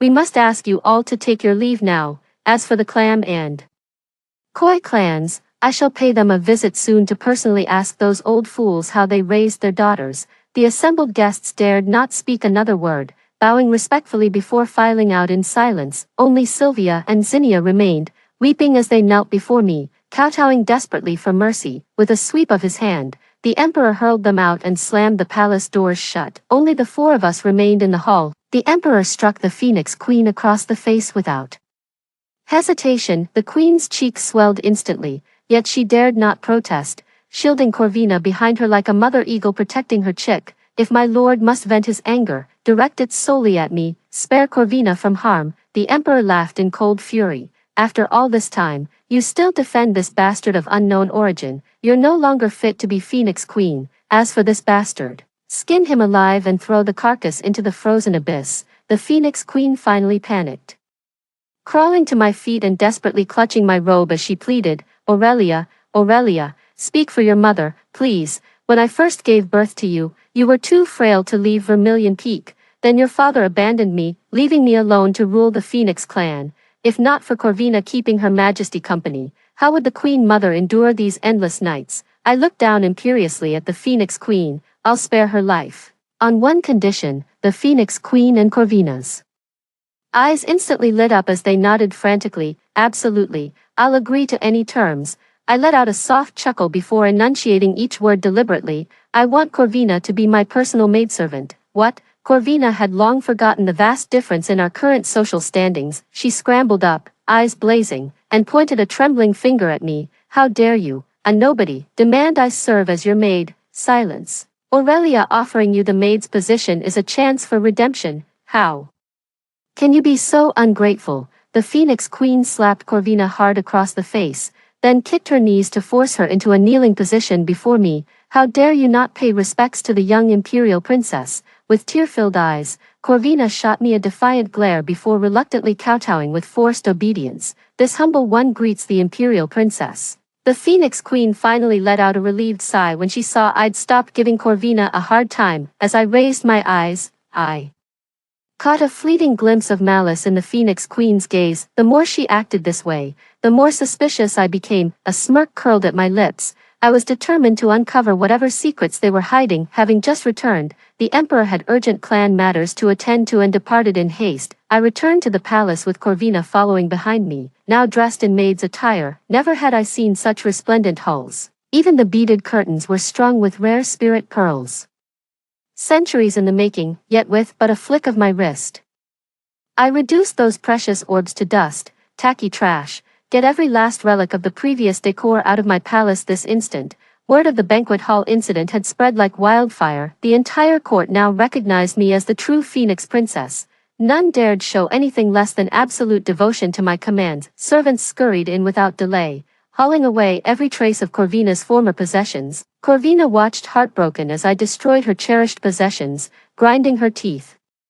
In fury, I lounged on the coral chair while Corvina knelt at my feet massaging them. Whether it was too light or left bruises, the response was always a slap. The more Corvina resisted, the harder I struck. A maidservant who had served Corvina since childhood could no longer stand by and watch. With fury written across her face, she rushed forward to shield Corvina behind her and turned to rebuke me. What in heaven's name are you doing, young highness? This is utterly unacceptable, by any measure. Lady Corvina is Her Majesty's adopted daughter. How dare you treat her with such contempt? Before your return, our Phoenix clan cherished and doted on Lady Corvina as she grew up. For you to act so arrogantly on your very first day back is beyond improper. If the Celestial Queen learns how you've mistreated her beloved daughter, rest assured you won't escape unscathed. I remained silent, first casting a glance at the other maids standing in the hall, though none dared to openly challenge me. Like this fool before me, their eyes all burned with defiance. I arched an eyebrow and let out a soft chuckle. With a mere flick of my finger, I slit the maid's throat. Her eyes widened as she collapsed to the ground, lifeless. The maid's blood splattered across Corvina's face. The entire hall froze in terror. When they regained their senses, all the maids hastily knelt and chorused with trembling voices, "Your Highness, please calm your anger, Aurelia. How utterly cruel of you." She merely spoke the truth. Must you take her life for that? Do you think being the Phoenix clan's imperial princess gives you the right to treat lives so carelessly? When I report this to Her Majesty, she will surely punish you. Corvina rose in fury, pointing at me with righteous indignation. It seems Corvina still fails to grasp the gravity of her situation, since she clearly lacks respect for hierarchy. I shall take it upon myself to educate her. With a dismissive wave, I commanded coldly, "This insolent wench has overstepped her station. Take her away and give her 30 lashes." Having witnessed my merciless methods, none dared to disobey my orders. Corvina was dragged screaming and thrashing to the steps of my palace. The whip lashed across Corvina's back again and again, her wails piercing the heavens. Corvina, the Phoenix Queen, must have heard Corvina's desperate cries and came rushing to her aid. Her face twisted in anguish as she gritted her teeth at me. "Aurelia," she was practically raised by Her Majesty, "could you at least spare the Queen Mother some dignity? A child's misdeeds reflect the mother's failure. Since the Queen Mother raised her, let Her Majesty administer the punishment." The Phoenix Queen's pupils contracted sharply as she stared at me in disbelief. Corvina's entire body trembled as she shook her head pleadingly at the Phoenix Queen, feigning heartbreak with a dramatic hand over my chest. I pouted. "What's this, Mother? Can't bear to part with her. You're breaking my heart, and when I'm heartbroken, Father will have her skinned alive." "Fine, fine, fine." The Phoenix Queen snatched the whip from her maid's hands and brought it down mercilessly on Corvina's back, each lash drawing fresh blood. When the punishment concluded, the trembling queen dropped the bloodied whip to the ground. Just as I rose to speak, a maidservant entered the hall. "Your Highness, the Dragon King and Crown Prince have come to offer apologies. The Phoenix Emperor requests your presence."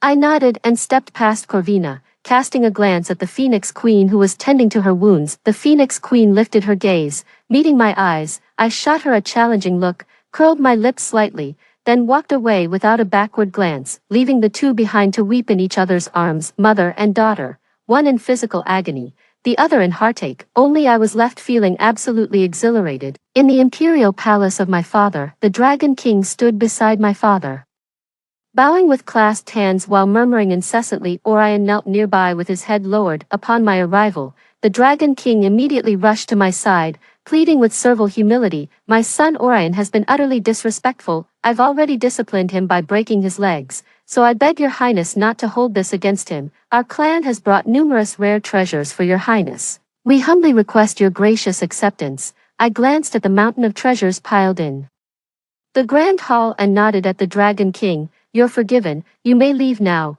The Dragon King raised his head awkwardly, hesitating before finally saying, what about the marriage arrangement between the princess and the dragon clan? Of course it still stands. The Phoenix Queen entered in visible excitement. The marriage between our Corvina and your Orion shall proceed as planned. This changes nothing. The Dragon King wore an awkward expression as he protested. I was referring to the Imperial Princess. Is that Corvina even worthy of the title?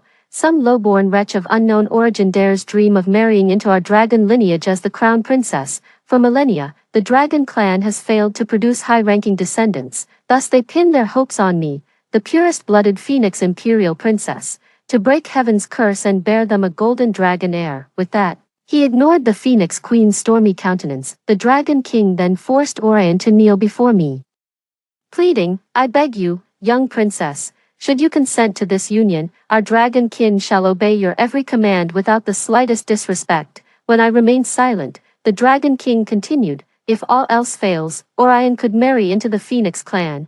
That way, the young princess wouldn't have to leave Phoenix Island. Just as I was about to refuse, my father spoke first. Aurelia is already betrothed and will be wed soon. The dragon clan is most welcome to attend her wedding celebration. What? Everyone present stood frozen in shock, myself included. As if struck by lightning, the Emperor took my hand with a beaming smile and spoke, it's Lord Helios. I'd already made arrangements with him before returning. No sooner had these words been spoken than the Dragon King collapsed to the ground. Overwhelmed, the Queen Mother glared at me with gritted teeth, her nails digging into her palms. I alone stared blankly at the Emperor, utterly bewildered. After dismissing everyone else, the Emperor finally revealed the whole truth to me.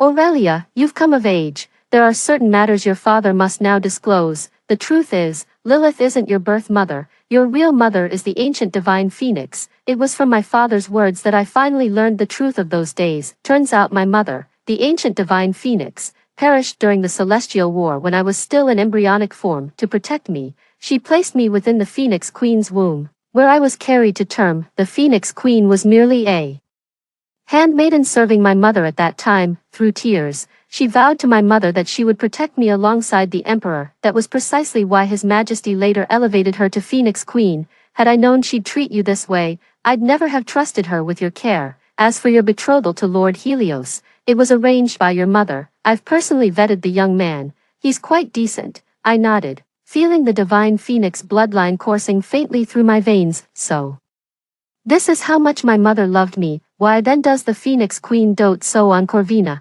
Could she actually be her biological daughter? Suddenly, the fog in my mind lifted, and everything became crystal clear. Since the Phoenix Queen did assist my mother in bringing me into this world, and both she and Corvina have been behaving properly lately, attending to me with great care, I decided to let bygones be bygones. In the following days, I devoted myself entirely to wedding preparations. Though I'd never met Helios, he'd gathered treasures from every corner of the realm and delivered them to my palace. He truly had my best interests at heart. On the eve of our wedding, I sat before the bronze mirror in my bridal gown for final adjustments. The Phoenix Queen entered with tearful eyes and began combing my hair. I was blinded before, which made me treat you so harshly, yet you bear no grudge against me. I truly repent my mistakes. Though you're not my flesh and blood, the bond between us remains that of mother and daughter. Rest assured, I'll make your journey peaceful. The Empress's final words were barely a whisper. I raised my eyes,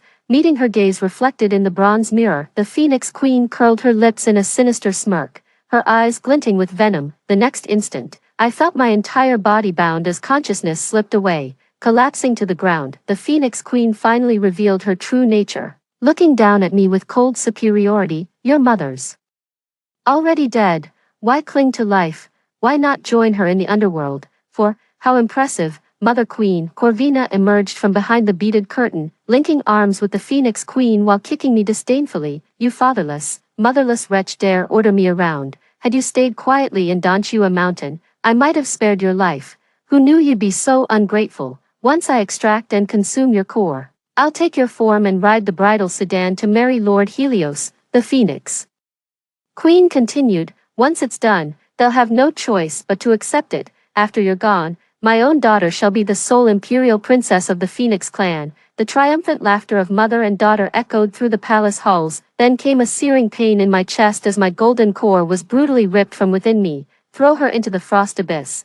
I only felt my body being dragged away before plunging into the bone-chilling pond. A faint smile curled at the corners of my lips. They've finally taken the bait. My veins carry the blood of the divine phoenix, meaning only through rebirth can my lineage awaken. Like the phoenix reborn from ashes, one must either descend to endure mortal trials or face utter destruction to achieve rebirth. I knew this mother-daughter pair wouldn't let things rest so easily. Then I'll use their schemes to awaken my ancestral bloodline. As I sank deeper, chaotic spiritual energy surged wildly through my veins. Oh no, suddenly, a pair of crimson gold pupils ignited in the depths of the pool. It's that black serpent who once battled the dragon prince. The blood gushing from my chest drew it near, and now the serpent fixes its greedy gaze upon me. The divine bloodline within me holds the key to demonic ascension, making me irresistible prey for the black serpent. Not that I fear being devoured by him, but with my spiritual energy still depleted, I'm powerless to fight back. Until my bloodline awakens, I'll likely endure another round of torment. As the serpent lunged for my throat, I shut my eyes and desperately drew upon the ambient spiritual energy, just praying to regain my physical form soon and end this suffering. Wretched beast, you can't escape. Suddenly, a violet glowing dragon descended from the sky, plunging straight toward the pool's depths. Seizing the black serpent's moment of vulnerability, he sank his fangs into its neck. The black serpent let out a pained wail before plummeting into the pool's depths. Back then, I nearly lost to you, making me the laughingstock across all realms, but now you've fallen by my hand. Ahahaha. The man's triumphant laughter echoed through the entire Frost Moon cavern. When my vision cleared, I recognized him. Dragon Prince Orion. Orion fished me out from the frigid cave pool. The moment he saw me, he trembled like he'd seen a ghost and dropped me back in. The Phoenix clan's imperial princess. Just as he regained his senses and reached to pull me up again, a golden light sent him flying. I meditated at the bottom of the pool. Spiritual energy surged violently into my body as my physical form began rapid reconstruction. Blinding golden light erupted from my being while crimson wings, fiery as flames, unfurled beneath the waters. My nirvana rebirth is complete. I soared from the depths of the pool, hovering midair as my crimson robes billowed in the wind. The divine mark upon my forehead pulsing with faint radiance. Orion immediately dropped to his knees before me, kowtowing repeatedly. All hail the primordial phoenix goddess. My feet lightly touched the ground as I approached Orion and spoke softly. Why are you here? Orion kept his head bowed and replied reverently, this humble one is Orion, crown prince of the dragon clan. I was sent here by my father to reflect on my mistakes. Look up. Orion trembled all over, fearing he had disturbed my rest, and dared not open his eyes. Forgive my intrusion, divine maiden, I meant no disrespect. I chuckled softly. Look closely. Who do you see before you? Orion finally opened his eyes. The moment he recognized my face, he froze as if nailed to the spot, lips parted in silent shock. Your Highness. He wasn't entirely foolish. After a moment's contemplation, he grasped the secret, then he bowed to me solemnly once more. This junior has offended you earlier. I beg the goddess's forgiveness. I nodded, and a golden light streamed from my fingertips into Orion's forehead, healing his wounds. Since you helped me deal with the black serpent, I shall bestow a great gift upon your dragon kin. Return and tell your emperor this. After 10,000 years of atonement, send your 3 mightiest dragon warriors to guard the abyss of demons, and heaven's punishment shall be lifted. Orion wept with joy, kowtowing repeatedly. Our deepest gratitude,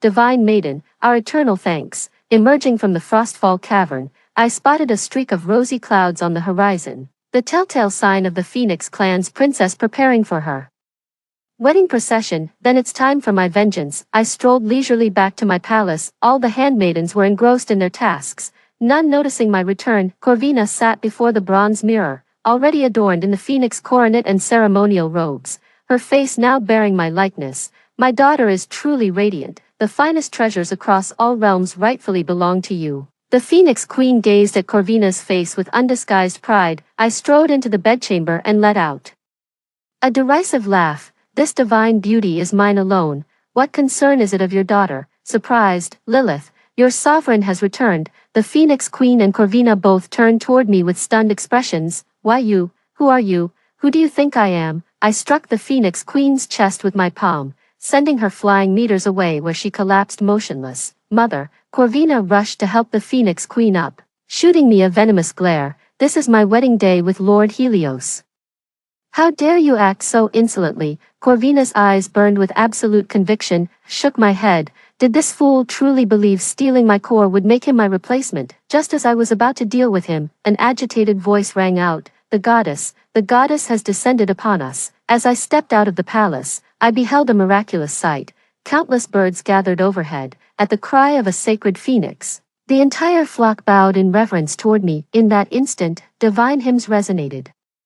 Across all realms, hailed the descent of the divine maiden. With tears in his eyes, the emperor embraced me tightly. Aurelia, you've actually awakened the divine phoenix bloodline. I affectionately clung to my father's arm. Indeed, my awakening of the divine phoenix bloodline wouldn't have been possible without the Phoenix Queen and Corvina's help. I recounted yesterday's events to His Majesty, enraged. The emperor waved his hand, and both the Phoenix Queen and Corvina were dragged before me.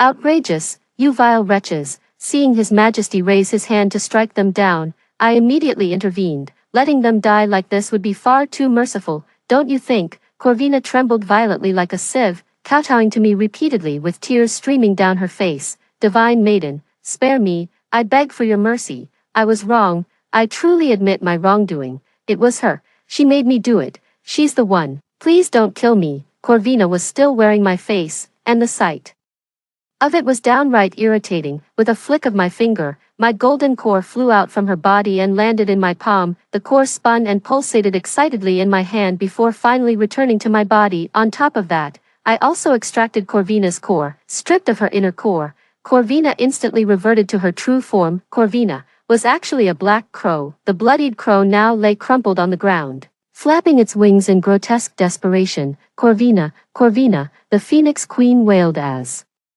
she lunged forward, clutching Corvina to her chest. With a flick of my wrist, I sent the Phoenix Queen flying with a gust of wind, sending the raven tumbling through the air and scattering black feathers. I raised my hand, and the Phoenix Queen was yanked toward me by her throat. The Phoenix Queen's face turned crimson, her eyes bulging with rage. A faint whisper escaped her clenched teeth. Let go. I channeled a beam of golden light into the Phoenix Queen's forehead. The full truth unfolded in my mind. 5. So the fall of the ancient divine phoenix was actually linked to the Phoenix Queen. The Phoenix Queen served as my mother's handmaiden for years, but grew ambitious after gaining her favor. Before the divine war, she secretly poisoned my mother with Godslayer's bane when her guard was down. This caused my mother's divine power to wane during battle, leaving her vulnerable to the demonic ambush that claimed her life. By then, she'd already pledged her heart to a black raven and intended to bear his offspring. Also, her crow-blooded offspring could gain the Phoenix clan's favor. That's why she used her pregnancy with me as pretext to become my father's queen. After birthing Corvina,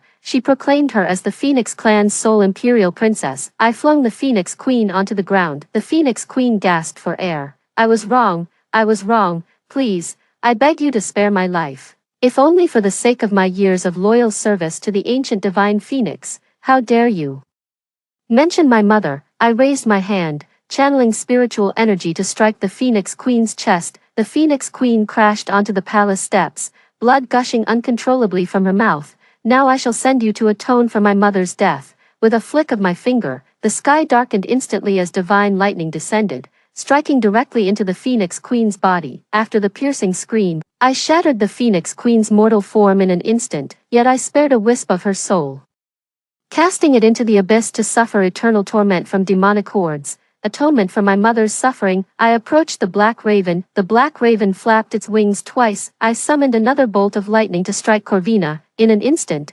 Corvina vanished into ashes, leaving only 2 black feathers drifting slowly through the air. My father, the emperor, was weeping like a fool beside me. So, she didn't have to die after all. It's all my fault. Had I stayed by her side every moment back then, she might still be alive. I stepped forward and gave his shoulder a comforting pat. My mother died for the peace of the 3 realms. You needn't blame yourself, father. Had she known you've spent millennia guarding against demonic forces, father, she would have been so proud. A sudden gust of warm breeze brushed against my face. My right hand rose to touch the lingering warmth on my cheek. Amidst the golden shimmer, I could almost see mother walking toward me. Her sleeves fluttered gracefully as she gazed at me with tender affection, gently caressing my cheek. You've done so well, my dear child. Mother loves you. Suddenly, auspicious clouds filled the sky.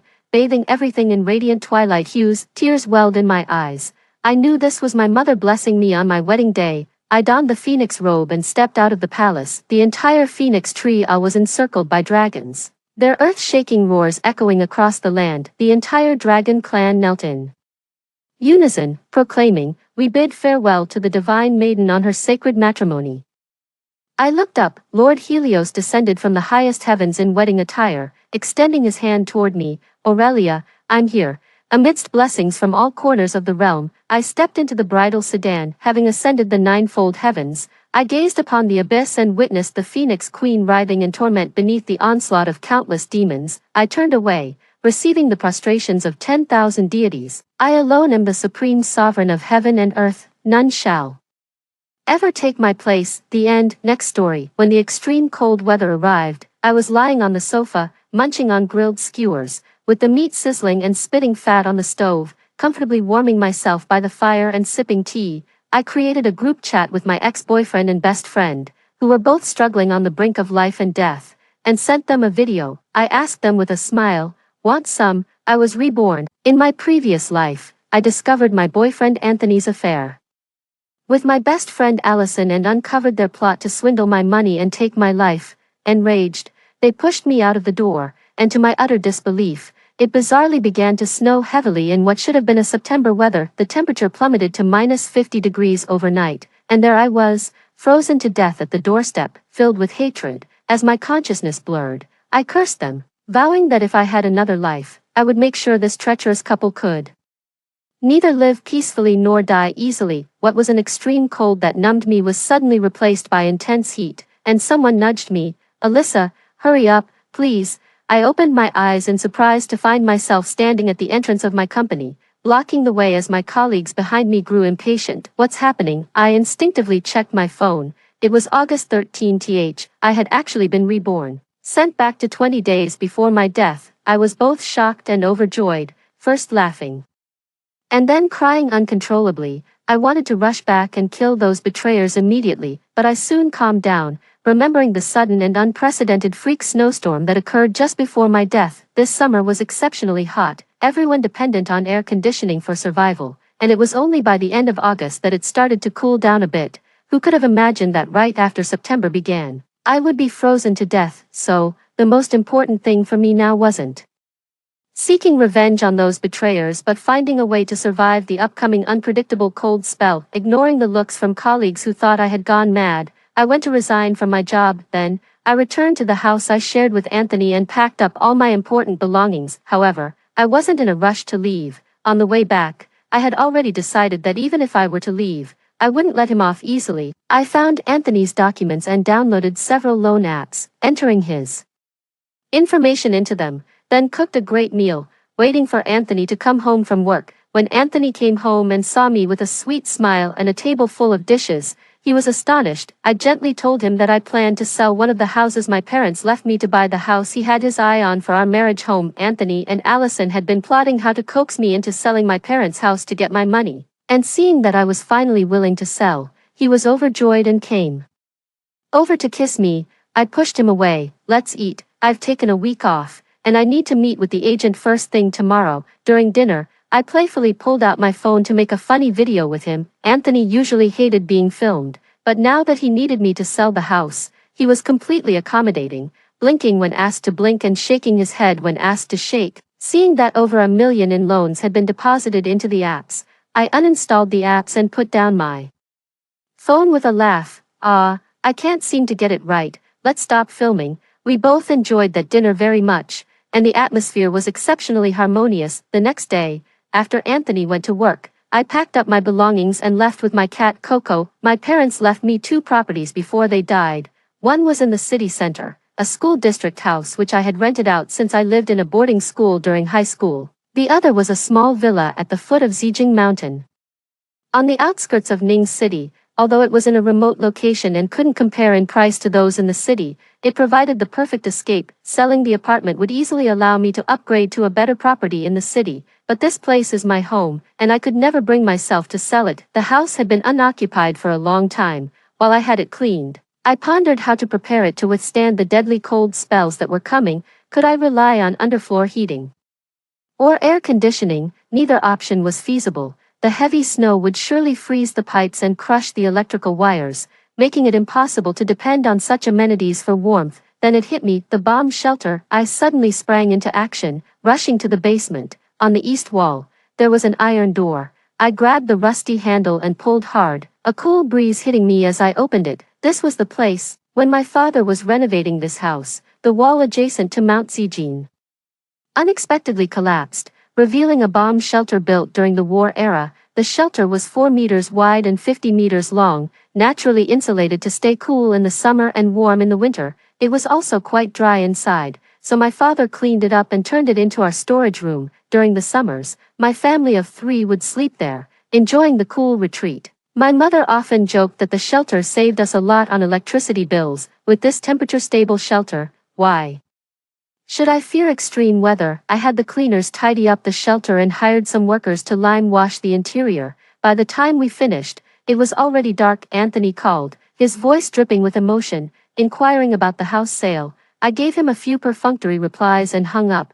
The man really knew how to act, full of longing, yet he hadn't even noticed that my belongings were missing, probably celebrating with Allison that they had tricked me into agreeing to sell, but I had no time to bother with him. There were more pressing matters at hand. The next morning, I hired someone to improve the ventilation of the bomb shelter. I vividly remembered that before I died, the snow had reached waist height, surely blocking the original air vents. The workers, focused only on their task without idle chatter, fitted each vent with long stainless steel pipes topped with matching caps to prevent snow from clogging them. Then, I bought 2 stoves, one purely for heating and another for both heating and cooking, each equipped with a chimney that extended outside, eliminating the risk of carbon monoxide poisoning. After having them installed, I stockpiled a large amount of firewood and charcoal, and also bought a grill. When the apocalypse arrived, and with no utilities to rely on, the primitive method of using wood was the safest for both heating and cooking. Although the cave maintained a constant temperature,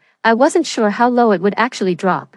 So it was better to be safe than sorry. Anticipating that the water pipes might also freeze, I decided to have a well dug in the basement. Like the bomb shelter, the well water would remain at a constant temperature and wouldn't freeze, regardless of the external cold. The well digger was surprised, asking why I didn't have the well outside in the courtyard. I had my excuse ready, claiming I was developing a skincare product that required water untouched by sunlight. The man, utterly convinced by my earnest gibberish, admired my ingenuity and quickly got the job done. Next, it was time to stock up on supplies. Before I died, the snow had already risen above my waist overnight, making it impossible to leave the house. If there are no supplies at home, one risks not just freezing to death, but also starving. Considering the possibility of power outages, I purchased 30 boxes of candles, 20 solar-powered lights, 20 high-capacity power banks, 2 boxes of matches, 2 boxes of lighters, and 2 boxes of windproof torches. I stocked up with 500 pounds of rice, 50 pounds of flour, 20 boxes of dried noodles, 20 boxes of instant noodles, and 200 boxes of water. I gathered various dried vegetables, chicken feet, duck necks, beef jerky, rice noodles, drinks, coffee, and various types of canned food, toiletries and essentials like toilet paper, sanitary pads, disposable underwear, shampoo, shower gel, facial cleanser, toothpaste, toothbrushes, skincare products, as well as all sorts of medicines, gauze, and disinfectants I could think of. I prepared a variety of down quilts and down jackets of different thicknesses, hats, scarves, moisture-proof gloves, high-top waterproof thermal boots, windproof goggles, and masks. I also bought shovels, axes, saws, and various other tools and weapons for self-defense. I purchased all new furniture like beds, tables, chairs, and bookshelves, as I didn't want to change or move any of the existing furniture at home. I almost neurotically forced myself to keep everything just as it was when my parents were alive. This way, I felt as if the car accident 3 years ago never happened, as if they had just gone out and would be returning soon. Supplies continuously arrived at my home, and the property security and neighbors have seen my house being noisily dismantled and repaired. I told them the house hadn't been lived in for a while and needed renovation, so they weren't surprised to see workers delivering goods, as it's common to spend a lot before moving into a house. Once I had all the supplies in place, There was only 1 week left before the expected cold snap. During this period, Anthony called me daily to inquire about the house selling matters. Several times, I almost burst out laughing. I turned on the surveillance system I had installed the day I left and watched as he talked to me affectionately on the phone while being cozy with Allison in his arms, suppressing my disgust. I squeezed my voice and asked Anthony, "Do you love me?" Anthony answered smoothly, "Of course, I love you, my dearest." After saying this, he kissed Allison forcefully on the face, then said, "Did you hear that, sweetheart? I'm kissing you." As soon as he finished speaking, Allison and he silently burst into laughter together. I sat with my legs crossed and said nonchalantly, "I heard, but somehow, I feel like you're actually kissing a pig." Allison, who was in his arms, immediately jumped up, her face filled with anger and about to explode, but Anthony quickly gestured with his finger for her to keep quiet and said to me, "Silly girl, don't call yourself a pig." Of course, I wasn't talking about myself. "Oh, by the way, have you seen Allison these past few days?" Anthony then appeared a bit nervous, waving his hands at Allison, saying, "No, why would I see her?" I acted relieved and said, "Good that you haven't. She's been trying to borrow money everywhere to pay off her brother's gambling debts. I've advised her several times, but she won't listen." Just before I left, I saw a woman being embraced by a short, fat man entering a hotel. She looked a lot like her, but, well, I hope it wasn't her. Watching Anthony's face change on the monitor, and Allison's face showing panic, I hung up the phone with a smile. Allison and I were college classmates. Her family favored sons over daughters, and her brother was no good. I felt sorry for her and tried to treat her well, even though she had to resort to being with an older man named Wang to pay off her brother's debts. I never looked down on her, just felt sorry for her. I never mentioned a word to Anthony, but despite my genuine affection for her, she not only stole my boyfriend but also tried to take my life. In my past life, because Coco always got mysteriously injured, I installed surveillance cameras at home. However, before I could inform Anthony, I caught him and Allison engaging in unspeakable acts on my bed. Later, Allison urged Anthony to hurry and deceive me into selling the house and buying insurance. She suggested that if I refused to comply, he should marry me first and then find an opportunity to kill me.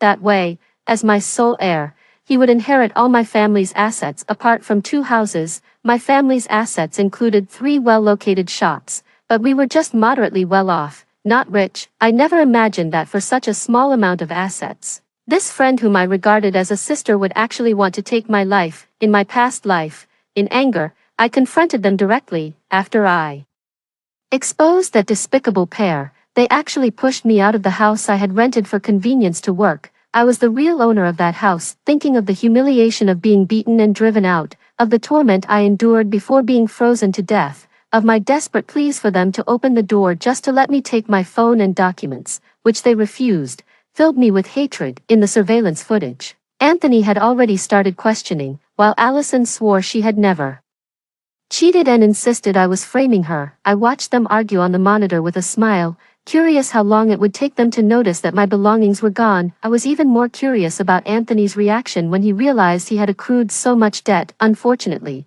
they only knew my parents left me houses, but not the addresses, so, even if he realized he had been tricked, he couldn't find me. I looked forward to the expression on his face when that time came. After turning off the surveillance, I went out to the market to pick up the pork and vegetables I had ordered.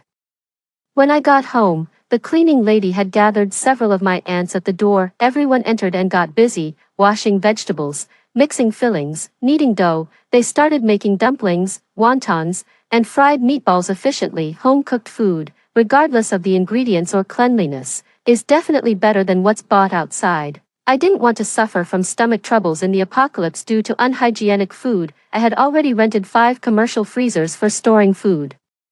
When the cold weather came, the outdoors would serve as a natural freezer, so even if the power went out, I wouldn't worry. My aunts were surprised that I wanted to make so many dumplings. I told them that they were to be donated to a nursing home. While making dumplings, I chatted with my aunts about various topics like the surge in electricity costs in Finland, the massive purchase of firewood by the public to get through the winter, and Germany's natural gas shortage making heating a problem.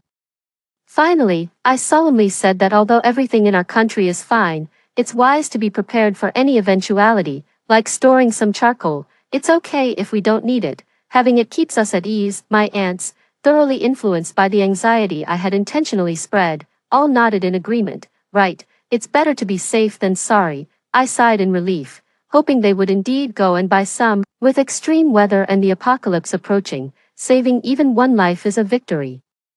Once the 5 freezers were packed, the long spell of hot weather finally gave way to a long-awaited coolness, but I knew this was just a small comfort before the arrival of the Grim Reaper. I started arranging for farmers to deliver vegetables. Apart from a small amount of greens like spinach, most were durable storage vegetables like cabbage, sweet potatoes, and pumpkins. I stored everything deep inside the bomb shelter. Then, I had someone reinforce the doors and windows. It wasn't that I was worried about security, rather, when the cold snap hit, the snow piled up above waist height overnight, making it impossible to move around. I was only concerned that the heavy snow and low temperatures might damage the doors and windows, which would ruin the inside of the house. After all that, there were only 2 days left before the cold arrived. Anthony finally discovered the large amount of loans he had accrued. He called me, asking what was going on, lying on the couch, leisurely petting Coco, who was snoring on my lap. I lazily responded, "What loan? I don't know what you're talking about. The money was transferred to your card. How can you deny it?" Anthony was furious. "Alyssa, what are you trying to do?" "Money," I replied, a bit more seriously. "Are you talking about the 123 million you transferred to me a few days ago?" "You finally admit it," Anthony exploded, then realized something. "What do you mean I transferred it? When did I transfer it to you?" I answered with feigned surprise. "What? It was the night before I left. You said you wanted to pay back the money I lent you. I told you there was no rush, but you insisted on settling debts clearly, even between brothers." Anthony was clearly stunned.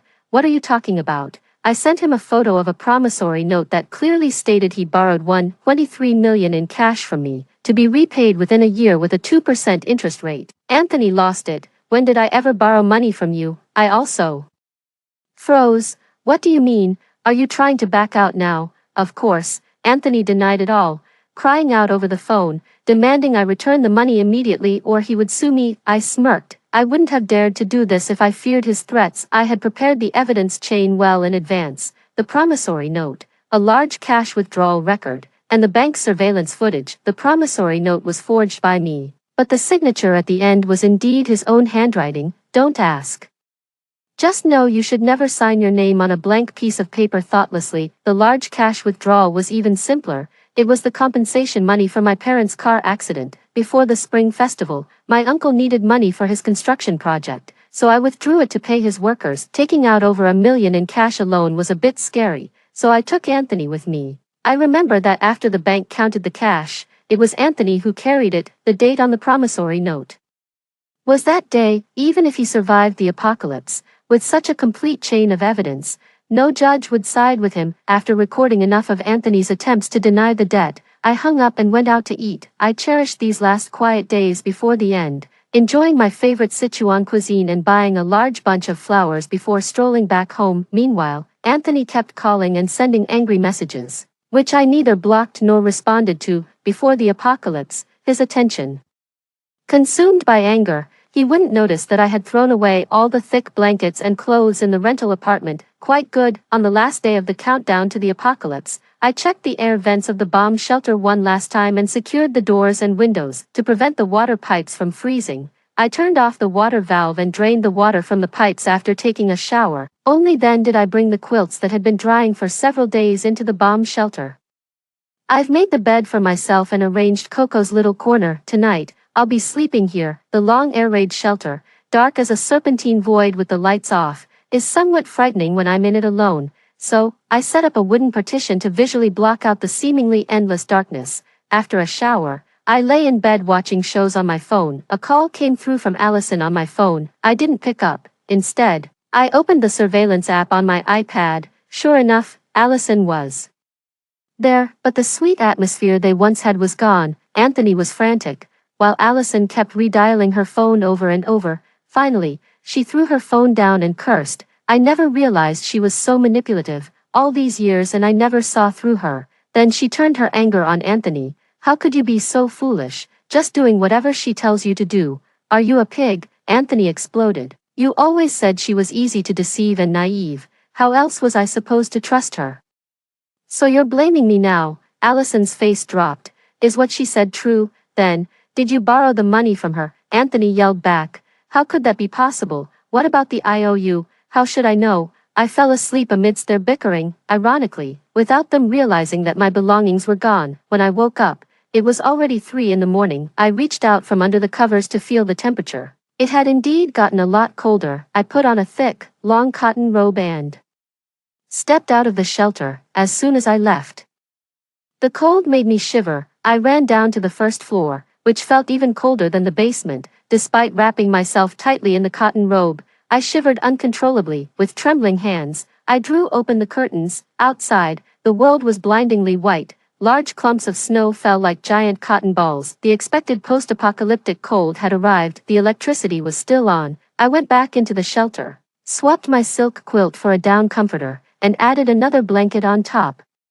Wrapped snugly in the textiles, I felt a deep sense of satisfaction. Picking up my iPad, I saw on the surveillance feed that Anthony and Allison had wrapped themselves tightly in all their clothes and a thin summer blanket, huddled together on the sofa. The heating was on, but Allison was still shivering, her voice quivering as she asked, "How can there be no thick blankets? How did this happen?" Anthony shook his head, shivering. "I don't know, Alyssa always took care of these things." He paused abruptly. "Wait, it seems like Alyssa's things are gone." Finally, they noticed, half lying in bed. I couldn't help but laugh out loud as I watched the iPad. They would soon find out that not only were the blankets and warm clothes gone, but so was the food. When I left, I had cleared out and discarded all the food, leaving only beverages. Anthony and Allison never cooked.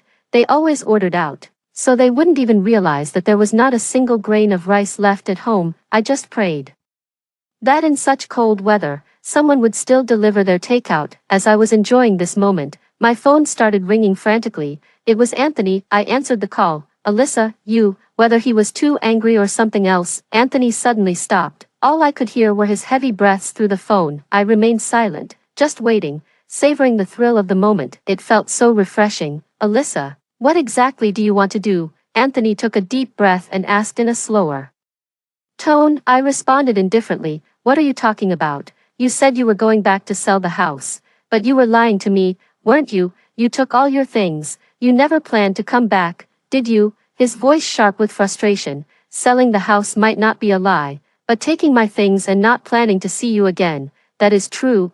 I chuckled softly. "Anthony, you were actually hoping I wouldn't return, weren't you?" "What do you mean? Ha, if you cared about me even a little, you wouldn't have waited until today to notice that my things were gone," I said coldly. "Nor would you have forgotten that I told you I took a week of annual leave, and it's been more than a week, yet you never asked why I didn't return." After that, I hung up the phone, set it to silent, and went to sleep. When I woke up again, it was already 10 in the morning. My phone was full of Anthony's furious messages. I just laughed and scrolled past them. I couldn't bear to block him. How could I not savor his frantic state after all the torment I suffered in my past life when I was frozen to death? I opened Instagram to an overwhelming flood of messages. A small number of people were delighted by the snowfall, but most were lamenting about not being able to go to work, puzzled by how it could suddenly become so cold in September and snow so heavily. This was a warm city, after all. But whether joyful or lamenting, nobody yet realized this was a disaster, probably because those who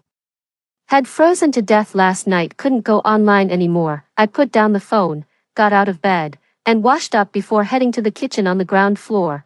Finding that the gas was still on, I started to cook. In such cold weather, of course, a hot bowl of noodles was the most comforting. The water boiled, noodles went in, and after 3 rounds of adding cold water, they were ready. I took out a large blue and white bowl, added a spoonful of lard, soy sauce, vinegar, sesame oil, and a pinch of salt, and then, as the finishing touch, a sprinkle of chopped garlic leaves. I lifted the noodles into the bowl, placed a poached egg on top, and poured the hot noodle soup over it. A steaming, fragrant bowl of noodles was ready. I carried the noodles to the bomb shelter, first fed Coco some cat food and warm milk, then turned on my iPad to browse the news while eating. The noodles were perfectly tender, the poached egg runny, complemented by the fresh and savory soup. I quickly finished the large bowl, Feeling warm all over after eating, I stretched lazily and went upstairs. While gas and electricity were still available, I decided to continue using them to address daily needs. After all,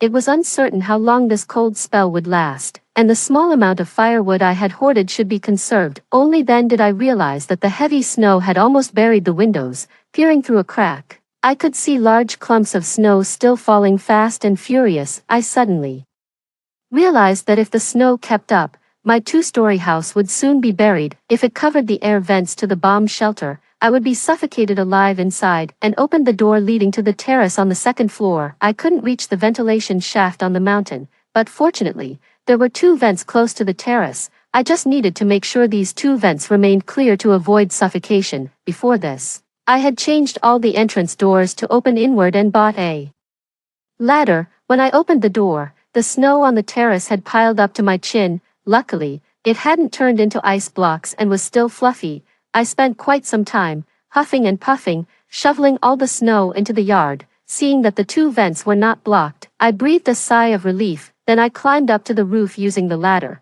to prevent it from collapsing under the weight of the snow. I had spent a considerable amount of money to reinforce the roof with a steel frame, even so, I couldn't just let the snow accumulate. With the roof being large and the temperature dropping to several degrees below zero, my whole body was nearly frozen stiff. My thick clothes and hat felt as thin as paper in the frigid air. I gritted my teeth and persevered, but the snow was just too much. Every time I turned around, the area I had just cleared was covered again up to my ankles. This made me a bit panicky. At this rate, by tomorrow afternoon, the second floor would be buried. Where would I then move the snow? I had never imagined, despite all my preparations, that I had failed to consider the house wasn't tall enough to withstand the onslaught of heavy snow. Thinking that Anthony and Allison, possibly living on the sixth floor, might not have frozen to death yet, I was the one getting suffocated first. A lump of frustration stuck in my throat. After finally clearing the roof of snow, I tied two red ribbons to the vents to mark their positions in case the house got buried. This way, I could locate the vents through the snow using the ribbons.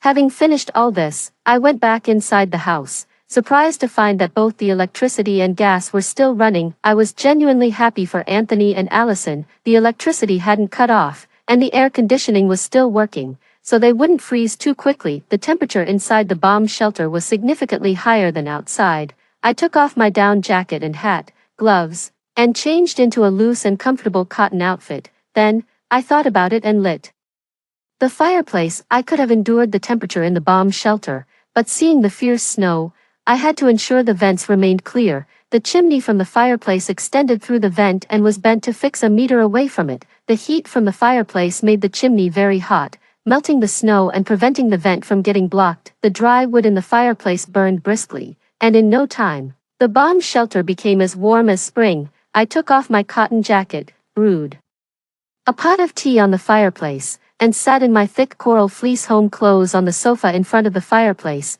comfortably stretching myself. The tea was my favorite white tea, fragrant but not too bitter. I poured a cup to cool down and picked up my iPad to check the surveillance. On the sofa, Anthony's face was turning blue as he cursed. "Alyssa, that wretch. Once the snow stops, I'm going to find her. I won't let her go." Allison shivered and cried, "Husband, I'm hungry." Anthony didn't respond. Allison cried louder, "Husband, I'm hungry, hungry, hungry, hungry." "Who isn't hungry?" Anthony yelled. "Damn it, what can I do if no one picks up the takeaway order? Why don't you have any food here?" Allison started to get angry. "Eat, eat, eat, that's all you know." Seeing their miserable state lightened my gloomy mood instantly. I put down the iPad and picked up my phone. I ignored the endless missed calls and abusive messages from Anthony. There were a few from Allison, just casual check-ins asking where I was. Oh, she's still putting on a show, pretending she isn't with Anthony. I glanced over them and didn't bother replying. After signing the contract for the apartment, I joined the resident group chat organized by the landlord to keep up with the COVID testing updates in the area. The chat was abuzz about the heavy snow. By now, no one cared about whether they could go to work or not. Everyone was just lamenting the cold and the lack of running water. It turned out the water had been cut off. No wonder it was so cold. Those two idiots hadn't even thought to use hot water to warm their feet. I sent a red envelope in the chat to catch everyone's attention and kindly reminded them that the weather was very unpredictable. I suggested they conserve their food, water, and warm clothing. Preparing for the worst, I advised them to secure their doors and windows, warning that if the snow continued and temperatures dropped further, people desperate for survival might do anything. Anthony and Allison wouldn't just sit back and wait to be rescued. When they couldn't bear it any longer, they would definitely seek help from neighbors, and I intended to cut off their avenues for assistance. Honestly, these precautions were probably unnecessary. I remember the day I nearly froze to death, how I had knocked on neighbors' doors begging for a thick coat or even just for someone to call for help. But no one opened their doors. However, I don't hold a grudge against them. In times of great distress, everyone must fend for themselves. I owe them nothing. It's Anthony and Allison I truly despise. After preparing the neighbors with these preventive measures, I opened Allison's chat and replied, "I'm at home, what about you?" on my iPad surveillance feed. Allison looked dazed from the cold.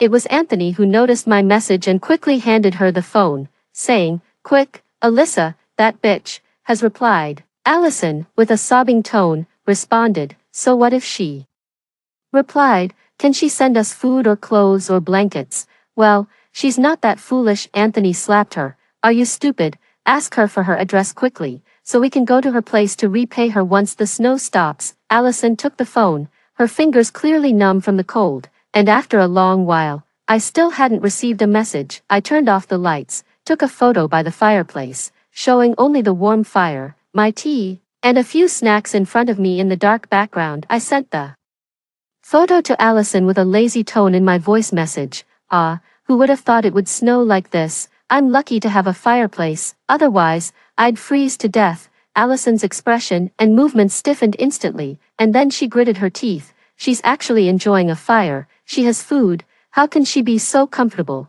Why does she deserve this? Clearly agitated, Anthony urged Allison to ask for my address, but instead, she called me, and I hung up. I texted her back, saying I was hungry and going to cook. Frustrated, Anthony snatched the phone and kept calling me, but I set my phone to do not disturb and tossed it aside, going to make myself something to eat. Having exerted a lot of energy shoveling snow in the morning, I planned to have a hearty lunch. I washed the thawed chicken, chopped it, and blanched it.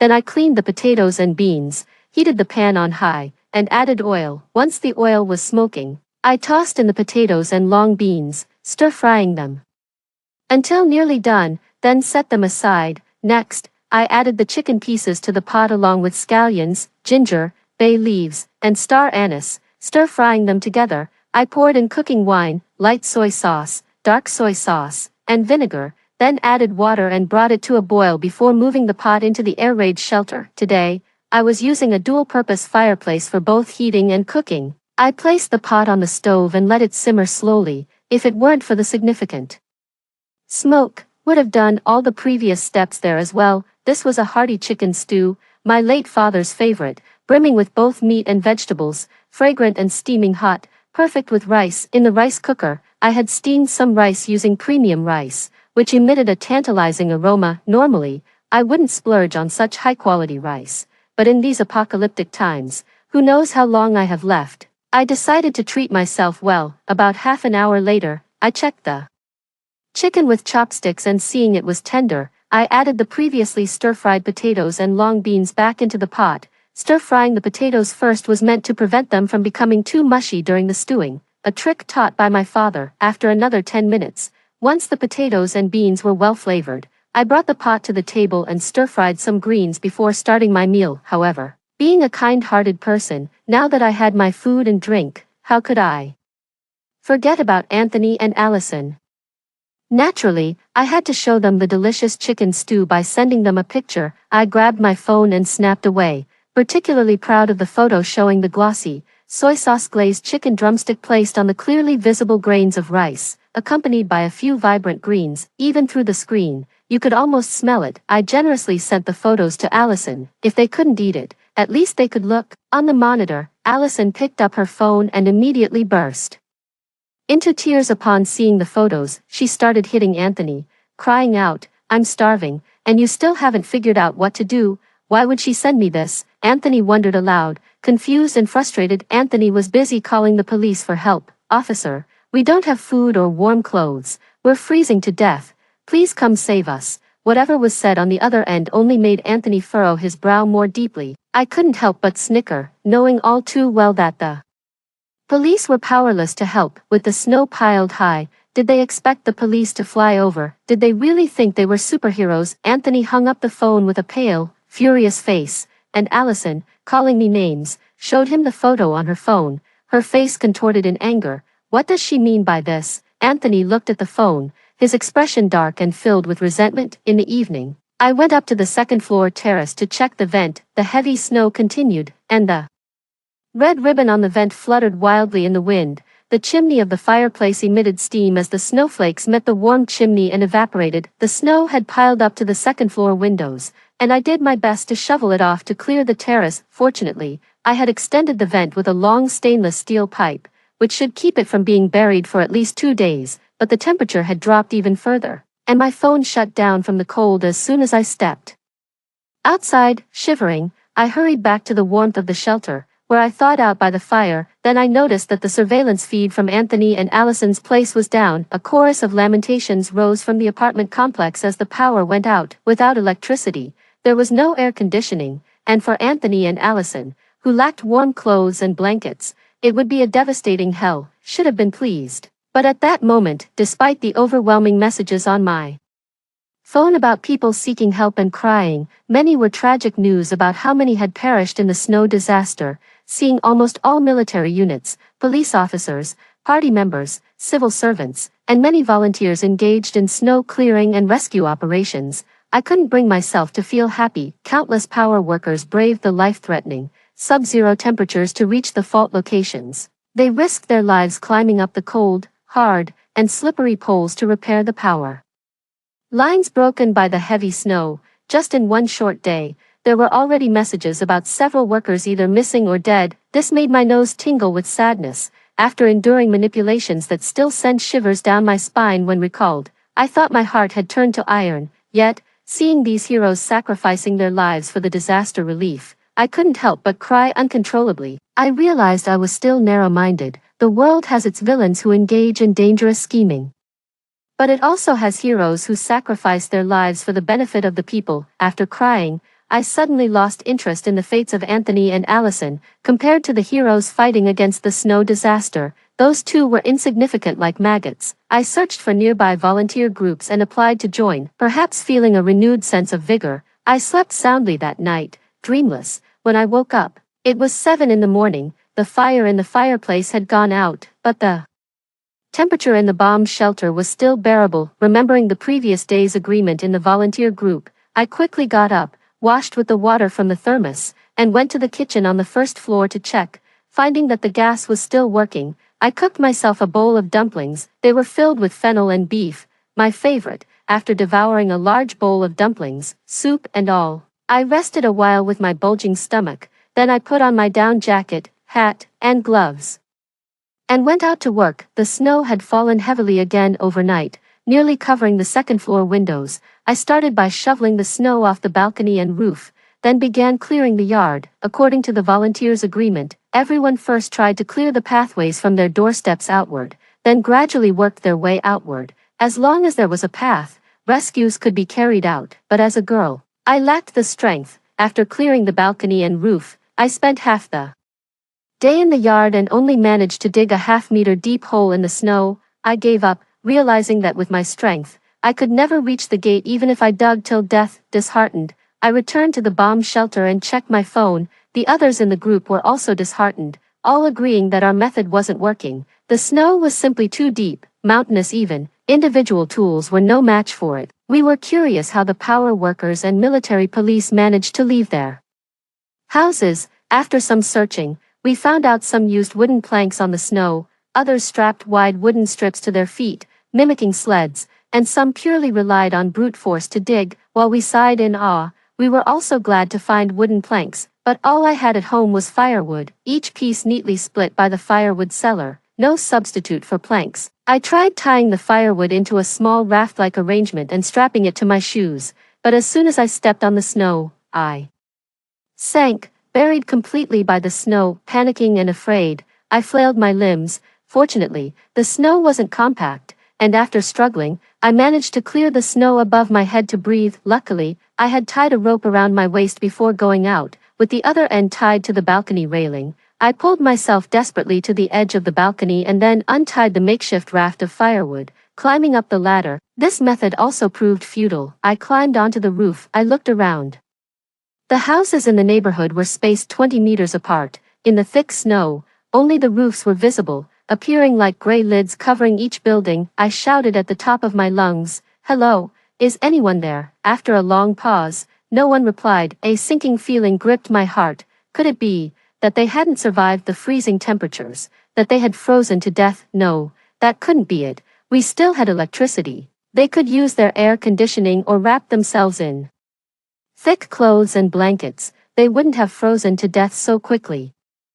I called out a few more times until finally, a voice came through. "Yes, there's someone." Overjoyed, I followed the voice and saw Uncle Archer's house window cracked open a bit. Uncle Archer called out, "Is that Alyssa? Do you need something?" Taking a deep breath, I yelled back, "Uncle Archer, are you okay?" "I'm all right," Uncle Archer responded. "It's so cold. Why are you on the roof? Get back inside and be safe." His concern, which had been absent for so long, made my nose tingle with emotion. Uncle Archer and I weren't usually close. In fact, he could be quite stern. Once, my mom's dog secretly ran out and defecated at his doorstep, and he came to our door to scold us for an entire afternoon. Rubbing my nose to hold back the tears, I managed a smile. "I'm glad you're okay. I was just checking in." He suddenly sighed. "I'm fine, but your aunt has a fever, and we've run out of medicine." "A fever?" I was instantly alarmed. In this weather, a fever without medicine could be deadly.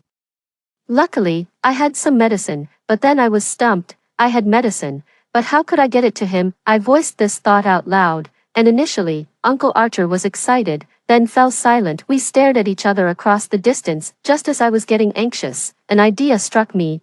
I told Uncle Archer to hold on, rushed back to the bunker, grabbed all sorts of medicines, useful or not, packed them tightly in a bag, and then I fetched my crossbow and returned to the rooftop. I tied the bag to an arrow, saw that Uncle Archer had opened his window, and pulled the trigger. The arrow, with the medicine bag attached, flew straight into Uncle Archer's balcony. Uncle Archer, overwhelmed with joy, cried out, "Alyssa, you literally saved your aunt's life." It was too cold outside. Standing in the blizzard, I was so frozen I could hardly speak. I waved at him and quickly rushed back to the bunker. I added a few logs to the fireplace and shivered as I sat in front of the fire to warm up. Once I had thawed a bit, I took off my thick clothes. Just as I was about to pour myself a cup of water, everything went dark except for the light from the fireplace. The power had gone out. I sighed, resigned to the situation. With no electricity, I wondered whether Uncle Archer and Aunt could make it through. I turned on a rechargeable emergency light. I glanced at my phone and realized it was already past 2 in the afternoon.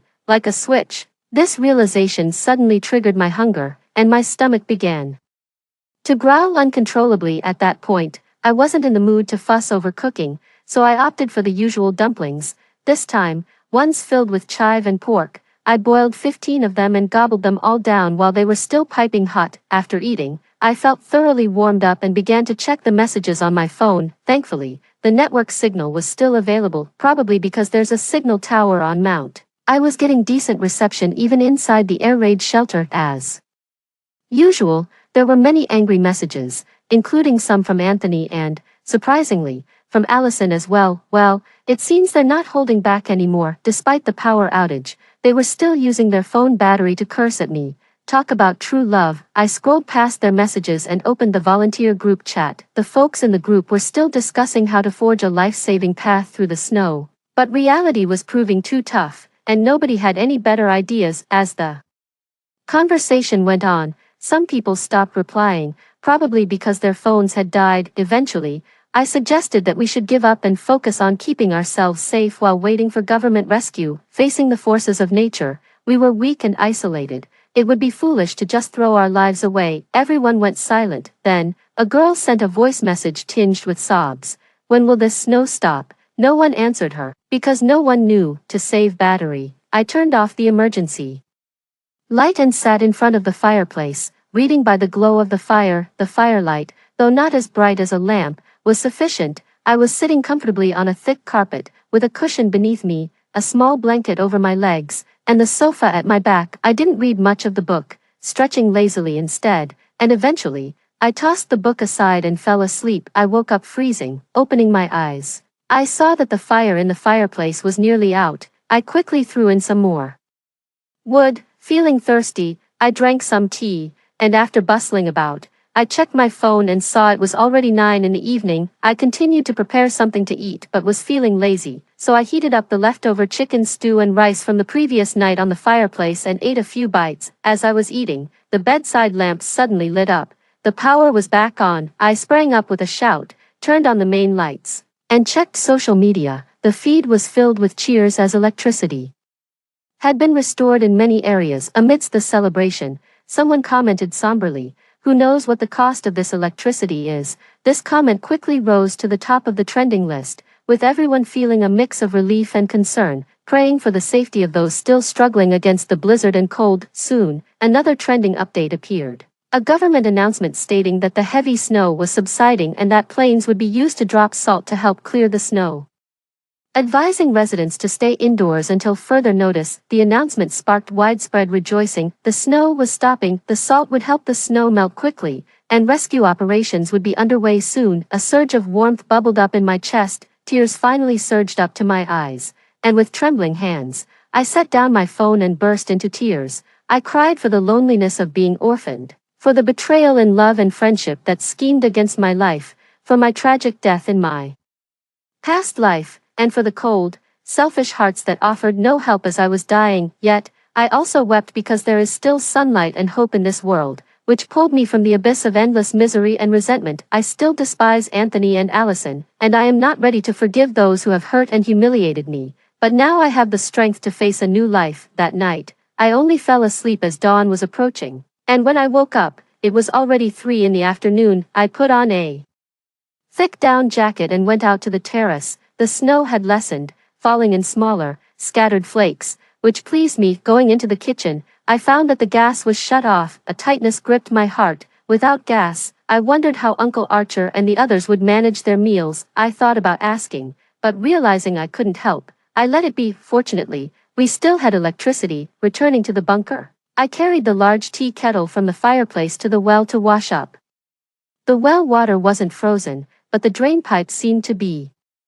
And when I saw the water wouldn't go down, I simply dumped the used water into a bucket. After washing up, I carried the bucket to the second-floor terrace and poured it out. It was dirty, but in times like these, one can't be too concerned with cleanliness. Feeling good, I decided to cook something delicious. I took out some semi-prepared meat, lit the charcoal brazier, set up the grill, turned on the smoke extractor, and began grilling the meat. The slices of meat quickly sizzled and popped with grease. I added mushrooms to soak up the oil. Then, I took out my phone, added Allison and Anthony to a small group, and sent them a photo of the sizzling meat. I sent them a voice message with a laugh. "Want some?"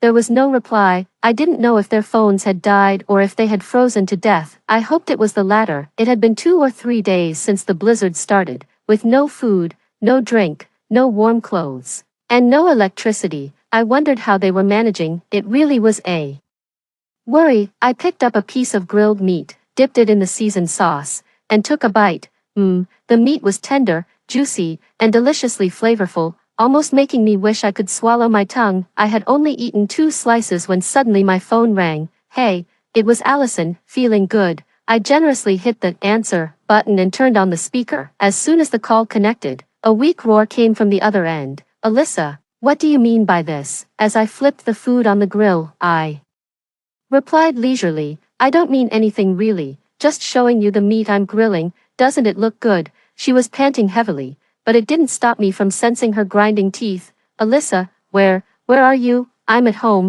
What I mean is, where is your home?" I put down my chopsticks, sounding surprised. "Why, are you planning to come over? With all this snow, you won't make it, right?" She continued panting heavily and suddenly asked, "Do you know everything?" "What do I know?" She couldn't continue. I laughed out loud. "I don't know anything. I just know that my barbecue today was especially delicious." After that, I hung up the phone. The truth is, I didn't have much left to say to them. The only reason I still entertained them was to bring some joy to my dull and lonely life. She called again, but I didn't answer. Instead, she kept sending me voice messages, apologies, emotional pleas, begging me to save her. I figured she must have been delirious from hunger and cold.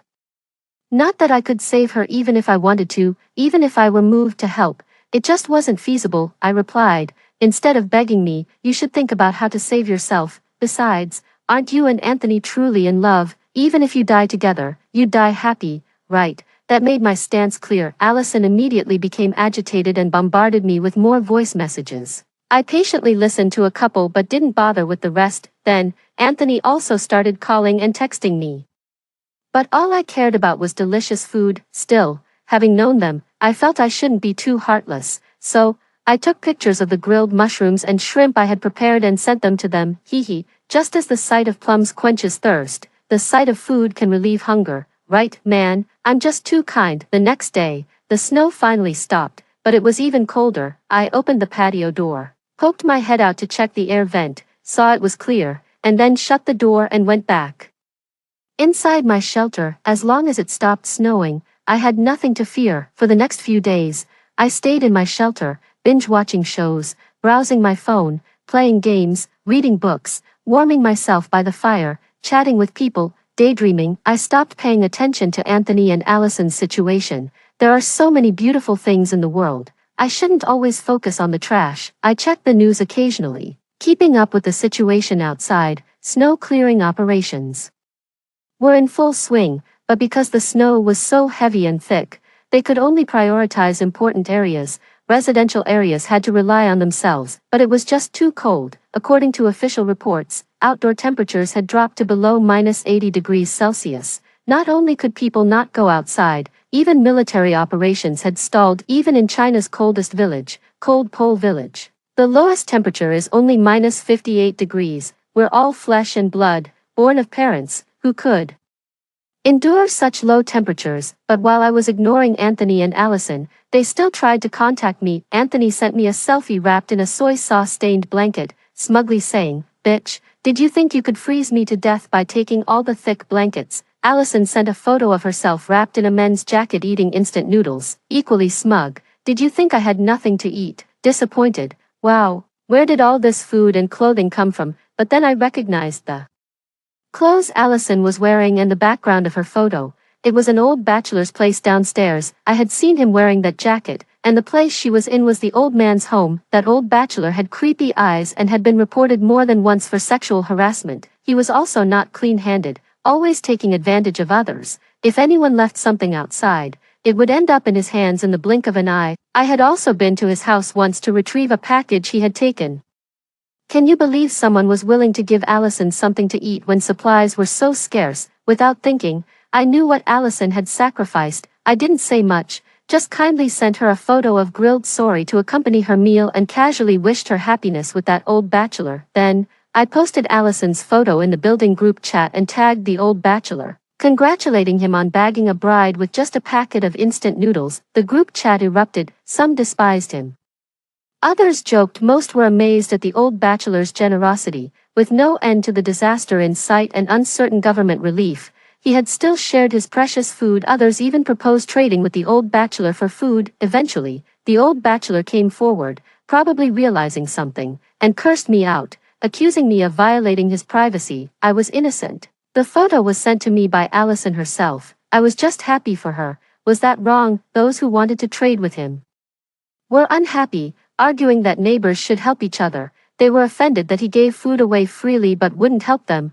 clearly looking down on them. Some even accused him of wanting to see them starve. Faced with the neighbors' anger, the old bachelor panicked and hastily explained it was just one packet of noodles he gave Allison because she looked pitiful, and she left after eating. I casually mentioned that Allison had no food at home and she and her boyfriend could only survive by seeking help from their neighbors, hoping the men in the building would learn from the old bachelor and help her. This sparked outrage among the female homeowners who declared that if their men dared to give food to that wretched woman, they would chop them up. I closed the chat box satisfied and focused on enjoying my grilled fish. This incident would definitely make the old bachelor consider two things. At a time like this, what's more important, women or food? And if the neighbors knew he had extra food, what would his fate be? He wasn't foolish, he would choose self-preservation, and Allison would now be a thorn in the side of the female homeowners, who would keep a close watch on their men, ensuring they didn't give her a single grain of rice. Allison, Anthony, if you can still survive under these circumstances, I'll truly be impressed. The cold persisted, and 2 days later, heavy snow began to fall again. This made me nervous. If it continued like before, my vent would soon be buried. Shoveling snow, power outages. Keeping an eye on the weather, and the news, all my attention was focused on these 4 things. It was 10 days later when I heard news of Allison and Anthony again. They both had died, Allison from cold and hunger, and Anthony while attempting to break into a neighbor's home to loot supplies, was killed. The photo was posted in the group, and I stared at it for a long time. Some said they had seen male neighbors secretly giving Allison some food. Why did she still die? Anthony seemed to be in better spirits. Could it be that Allison, deeply in love with Anthony, gave all the food she got to him? I scoffed. I knew them too well. Both were selfish and vicious by nature. Neither would sacrifice for the other. So there was only one truth. Anthony had taken all of Allison's food. As I laughed, I suddenly realized I was crying without knowing why. Perhaps it was for the sincere love I gave without reservation, only to be betrayed. The sudden cold spell of autumn 2022, no one remembers how long it lasted. After the heavy snow finally stopped, electricity was the first to be restored, followed by the gas supply. Due to the extreme cold, the water supply remained off to prevent the pipes from freezing and causing unnecessary accidents and losses. Officials advised everyone to use melted snow for their water needs temporarily. As for other needs, such as the disposal of garbage and waste, people were initially left to manage these issues on their own. The most critical shortages were food and medicine, and the government did everything possible to provide support. Under the extreme weather conditions, people's reactions were polarized. Some resorted to violence for a morsel of food, while others sacrificed their own lives to ensure the vulnerable could eat. However, almost everyone remained calm. The snow had stopped, and although the temperatures were still low and the snow piled up like mountains, the belief prevailed that, as the old proverb goes, even fools can move mountains. With thousands of people united, these difficulties would eventually be overcome. I sat in front of the fireplace, frying small yellow fish on the stove and humming a tune, confidently waiting for the day when all would be well again. Story 2. The nine-tailed fox sister caught the prince's eye, and he sought to form a beastkin pact with her, but I discovered a spectral woman clinging to the handsome prince, her crimson maw hungrily draining my sister's life essence. Watching my sister's weakening form, I shattered the contract with all my might, shielding her with yang energy as we fled. Yet afterward, she accused me of meddling, claimed I destroyed their sacred bond and ruined their love. Seizing my moment of exhaustion, she severed my fox tail and shoved me off the cliff, her violet eyes gleaming with triumph. When I opened my eyes again, I'd returned to the day my elder sister swore her covenant with the prince. Mireille, mark my words, if you dare interrupt my covenant ceremony with His Highness, I'll kill you. Inside the carriage, my sister Adira gripped my arm while her fox tail whipped across my face. Pain jolted me awake, my face drained of color, the sensation of shattered bones still vivid. Both Adira and I were beast folk, dwelling year-round in mountain forests with little human contact. Returning from the capital one day, she confessed the human prince had fallen for her and proposed a bonding ceremony. Invited to the royal manor, I discovered the prince's impure motives. His designs threatened Adira's very life. As Adira grew weaker by the minute, I tore up our contract and single-handedly held off the prince's guards, fighting our way out of that den of vipers. Just as safety was within reach, she knocked my exhausted self unconscious and severed all 9 of my tails. She stomped madly on my desperate fingers clinging to the cliff edge, cackling, "You'll never ruin my love with the prince or strip me of my glorious position as his consort." Had the prince and I not schemed together, killing you might have been impossible. You've always envied everything about me since childhood, pretending to care while scheming against me. Did you think I wouldn't notice? Drop dead. With you gone, no one will stand between me and my prince. So in her eyes, every word I ever spoke to her was just deceitful manipulation, all to destroy her happiness. She believes I covet her love, unaware that my yin-yang vision reveals horrors invisible to ordinary eyes. A vile ghost clings to that prince, draining the life essence from all around him. The entire manor has become a den of the living dead. Prince Silas only formed a bond with Adira to exploit her indominant constitution. For years I've drained my yang energy to shield her from malevolent spirits, keeping her safe all this time, yet she's never trusted me, though twins born of the same mother, my yang to her een. The demon couldn't touch me, so it made Silas plot my death. Who would have thought I'd survive the prince's assassins, only to be killed by my own sister? I'll take this nine-tailed fox back to weave a stole for his highness, he'll surely love me more. In despair, I plunged into the bottomless abyss, my body shattered beyond recognition. All those years clinging to each other for survival were a mistake, a terrible, terrible mistake. If given another chance, I swear I'll never protect her again, nor lay down my life for her. The carriage halted before Prince Silas Manor, and I turned to speak to Adira. I'll consent to your marriage pact with His Highness, you needn't worry. Adira's expression froze momentarily before dawning comprehension. Stop pretending, Mireille. I know this stings. I'm betrothed to the royal prince now, soon to be his noble consort, while you'll remain nothing but a lowly beastkin, forever beneath my station. What good is being a pure-blooded nine-tailed fox, still inferior to humans? She'd repeated these cruel words countless times. The social divide between humans and beastkin was vast. To improve their lives, many beast folk desperately seek bonding contracts with humans.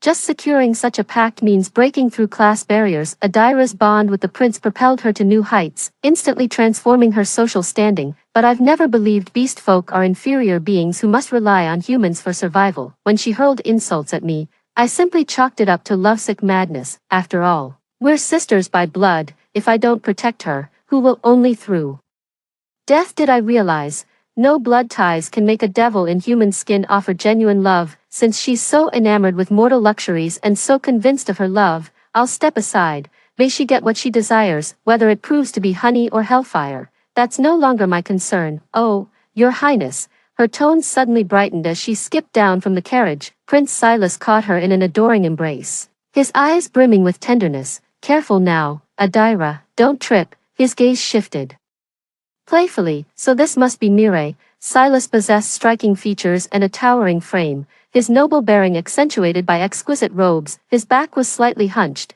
with his right shoulder habitually drooping. I raised an eyebrow as a female ghost clung to him, grinning excitedly while drooling at Adira. She suddenly turned to look at me, then shrank back. A flicker of disappointment crossed Silas's face. Adira, who had been watching closely, mistakenly thought Silas was disappointed with my appearance and shot me a smug glance, as if saying, "See, the prince only has eyes for me, that fool only has men on her mind." I pondered carefully. Silas must have realized my intensely young constitution makes me useless as nourishment for female spirits. Silas quickly composed himself and looked at me solemnly. "Sister Mireille, I sincerely wish to form a bond with Adira. I'll make her my princess consort and love her all my life. I beg for your approval." Adira buried her blushing face in his embrace, utterly blissful. How laughable. It wasn't Mireille he truly loved. That female specter was likely his real beloved, too. He'd sacrifice hundreds of lives just to keep that vengeful spirit alive. Before I even stepped into the royal manor, I could feel the oppressive resentment hanging in the air, and Adira would soon become one of them. Adira shot me a displeased glare,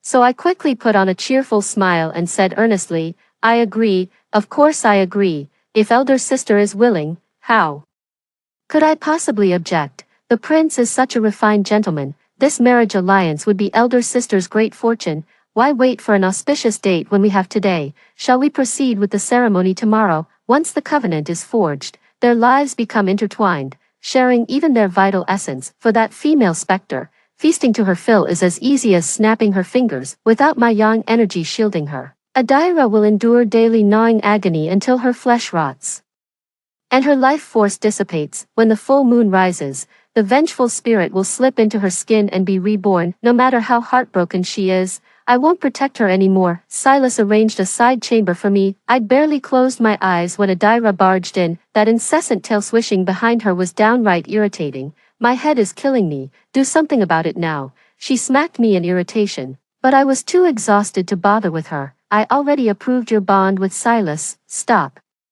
pestering me. Doesn't Silas dote on you? Go bother him instead." Adira glared at me darkly before shouting in my face, "So quick to show your true colors. I knew you've always been jealous of me, can't stand to see me thrive. With your selfishness and laziness, no wonder no human would ever choose to bond with you. You'll remain a lowly nine-tailed fox your whole life. get up and fix this now.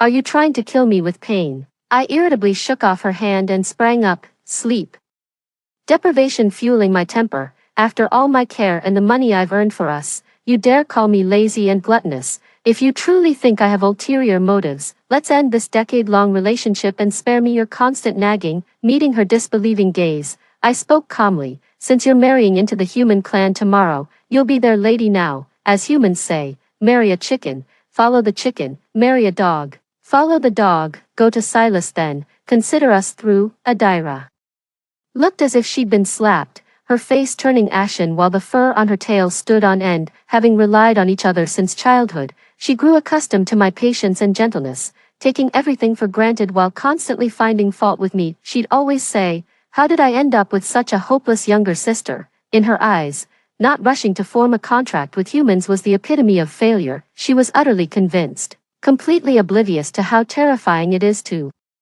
surrender one's fate to another's hands. I see you're just bitter about my betrothal to the prince, spouting nonsense out of spite. 3. You want me to call off the royal engagement and become a lowly beastkin like you, don't you? As Adira consoled herself, my casual glance revealed why she'd sought me out tonight. The moment I was reborn, I withdrew the yang energy that had been shielding her. The manor teemed with spirits, and her Een constitution made her the perfect vessel for these creatures.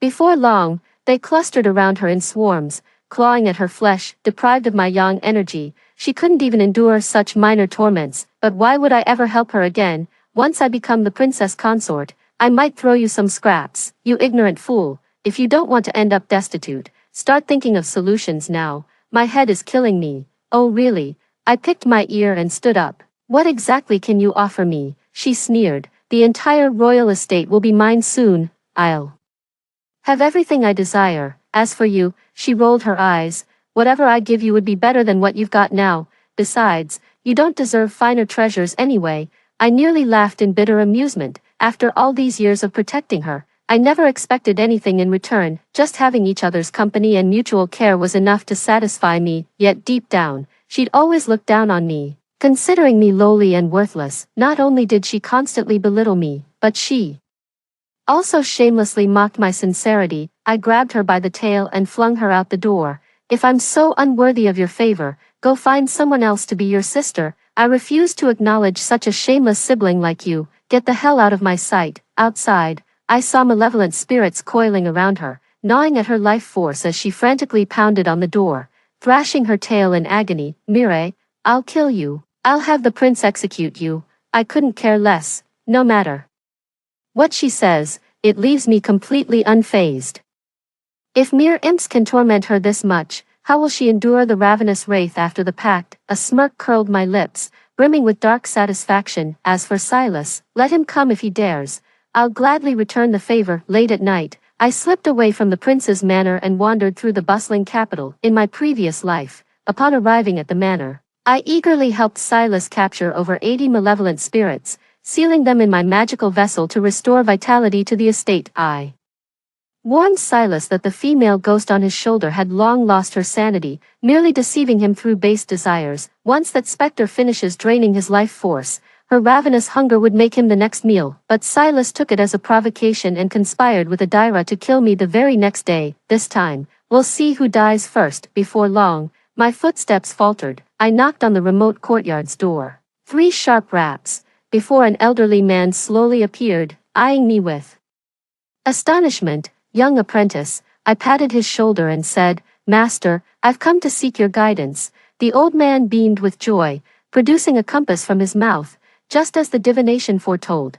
"The chosen one arrives this very night." I gave a wry smile and corrected him. "Not the chosen one, more like your worst nightmare. 12 years ago, I encountered a hamster beastkin while chopping firewood in the mountains. He noticed my rare duality, a body of extreme yang energy yet possessing yin-yang vision, and deemed me exceptionally gifted for spiritual cultivation. Since then, I've been apprenticing with him intermittently, mastering demon-subduing arts and honing my yin-yang sight to protect Adira. The old man strongly disapproved. "You're draining your life force to protect her, yet my divination shows she's your natural opposite. This bond will bring you misfortune." Foolishly, I dismissed this as the first miscalculation from the infallible old seer. That single Misjudgment cost me my life, my vision blurred with unshed tears, heart aching with unbearable bitterness. The old man simply smiled without a word, then produced a gleaming golden object from his mouth. Since you're back, let's pull off something big. I looked down and realized it was none other than an imperial edict. At the stroke of midnight, mournful flute melodies would endlessly echo through the palace halls. None but His Majesty could hear it. With practiced eyes, I scanned the palace and discovered a blood-soaked female ghost beneath the dragon pedestal. Clutching a flute she played ceaselessly each midnight. The melody was a Jiangnan folk tune, telling of lovers torn apart by villains. The dying woman's lingering flute notes bound her spirit to this world. Stubbornly believing her flute-playing beloved still waited there. When I recounted this to the emperor, understanding dawned upon him instantly. Days later, Consort Hilda was banished to the cold palace, where the emperor found that very flute in her chambers. 3. The female ghost, having no lingering attachments, was purified after I sealed her in my demon-quelling pouch. The emperor said approvingly, "Your eminence truly possesses peerless talent. Stay for tomorrow's palace banquet to admire the moon with us." Gazing at the chests of imperial rewards before me, I accepted. The palace banquet was in full swing under the bright moon. With music and dancing filling the air, I saw Adira again after what felt like ages. Just half a month had passed, yet her eyes were sunken and she'd grown alarmingly thin. Though her lavish robes concealed much, those once proud 9 tails now stood like withered sticks, their luster gone, their appearance pitiful. The news of Prince Silas' betrothal to a beast folk has caused quite a stir. Who'd have thought the royal family would produce such a romantic fool willing to marry one? They observed Adira with inscrutable smiles. Prince Silas' taste isn't all that impressive. I thought this beast folk must be some breathtaking beauty to have him so smitten. Wasn't she supposed to be a 9-tailed fox? That tail looks suspiciously fake to me. This beast folk looks even worse than the scullery maid in my household. Nonsense, that maid of yours is downright radiant. How could she possibly compare? Mockery swirled around Adira as her nails drew blood from her palms, yet she dared not retaliate against any of them. Other beast folk would conceal their fur or tails upon entering the capital, but Adira, convinced of her uniqueness, made no such effort. I warned her, but she accused me of being jealous that her tail was more alluring. Little did she know how many despised beast folk while coveting their exquisite pelts for profit. Even Silas, who shared her bed every night, had a particular fondness for such trophies. The manor teemed with vengeful spirits.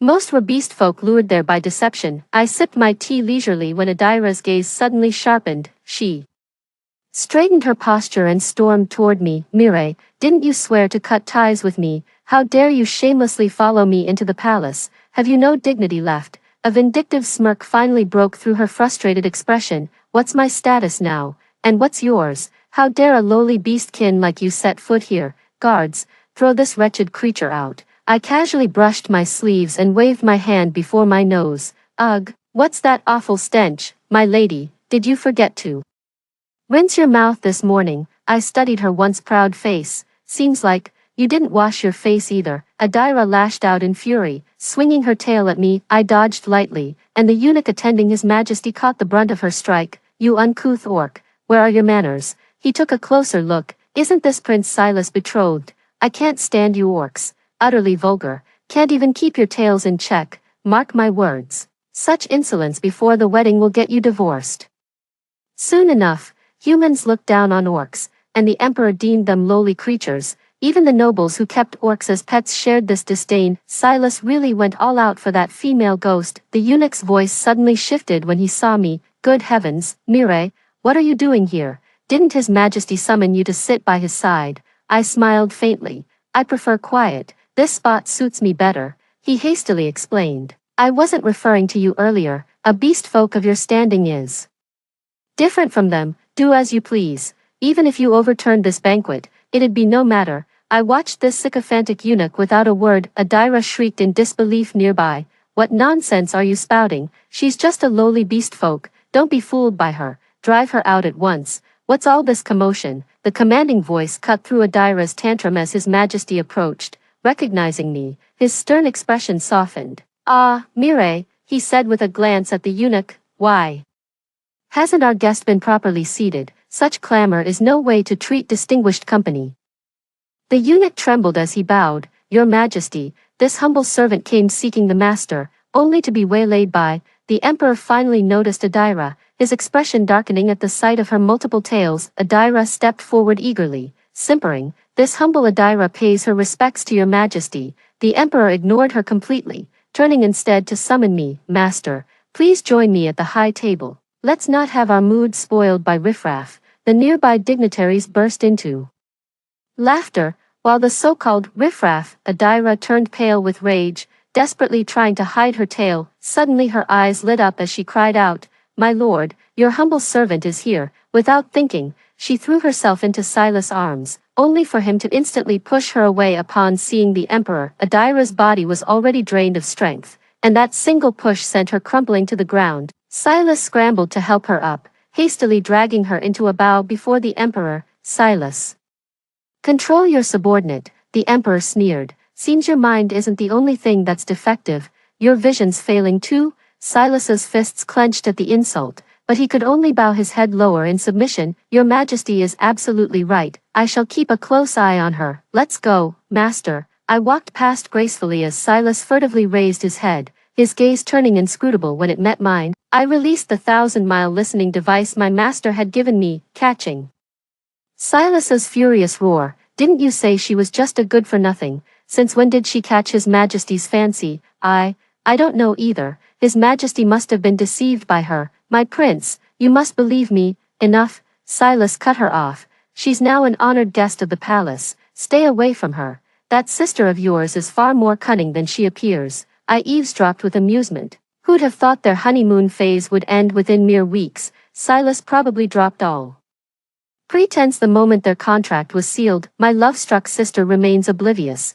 The full moon will mark her final night. The vengeful spirit has nearly drained her life force. When the moon waxes full, it'll claim her body as its vessel. Silas, awaiting the ghost's resurrection, shall inherit only a mindless creature of slaughter. Does he truly believe murdering innocents will win him his beloved? Ah, it was wrong from the very beginning. The dead can never return, even if he leaves me be. I can't forget the agony of being torn apart in my past life. None of the masterminds shall escape my wrath. I presented the divination signs and addressed His Majesty solemnly. "Through today's divination, the direction of calamity has been revealed, northwest, where countless restless souls linger. If this scourge remains unchecked, it may jeopardize the kingdom's fortune." The emperor's gaze darkened as it fell upon Silas, who was already deep in his cups at the banquet. Silas' princely estate stood precisely in the northwestern quarter of the capital. I knew when to stop and didn't overstep.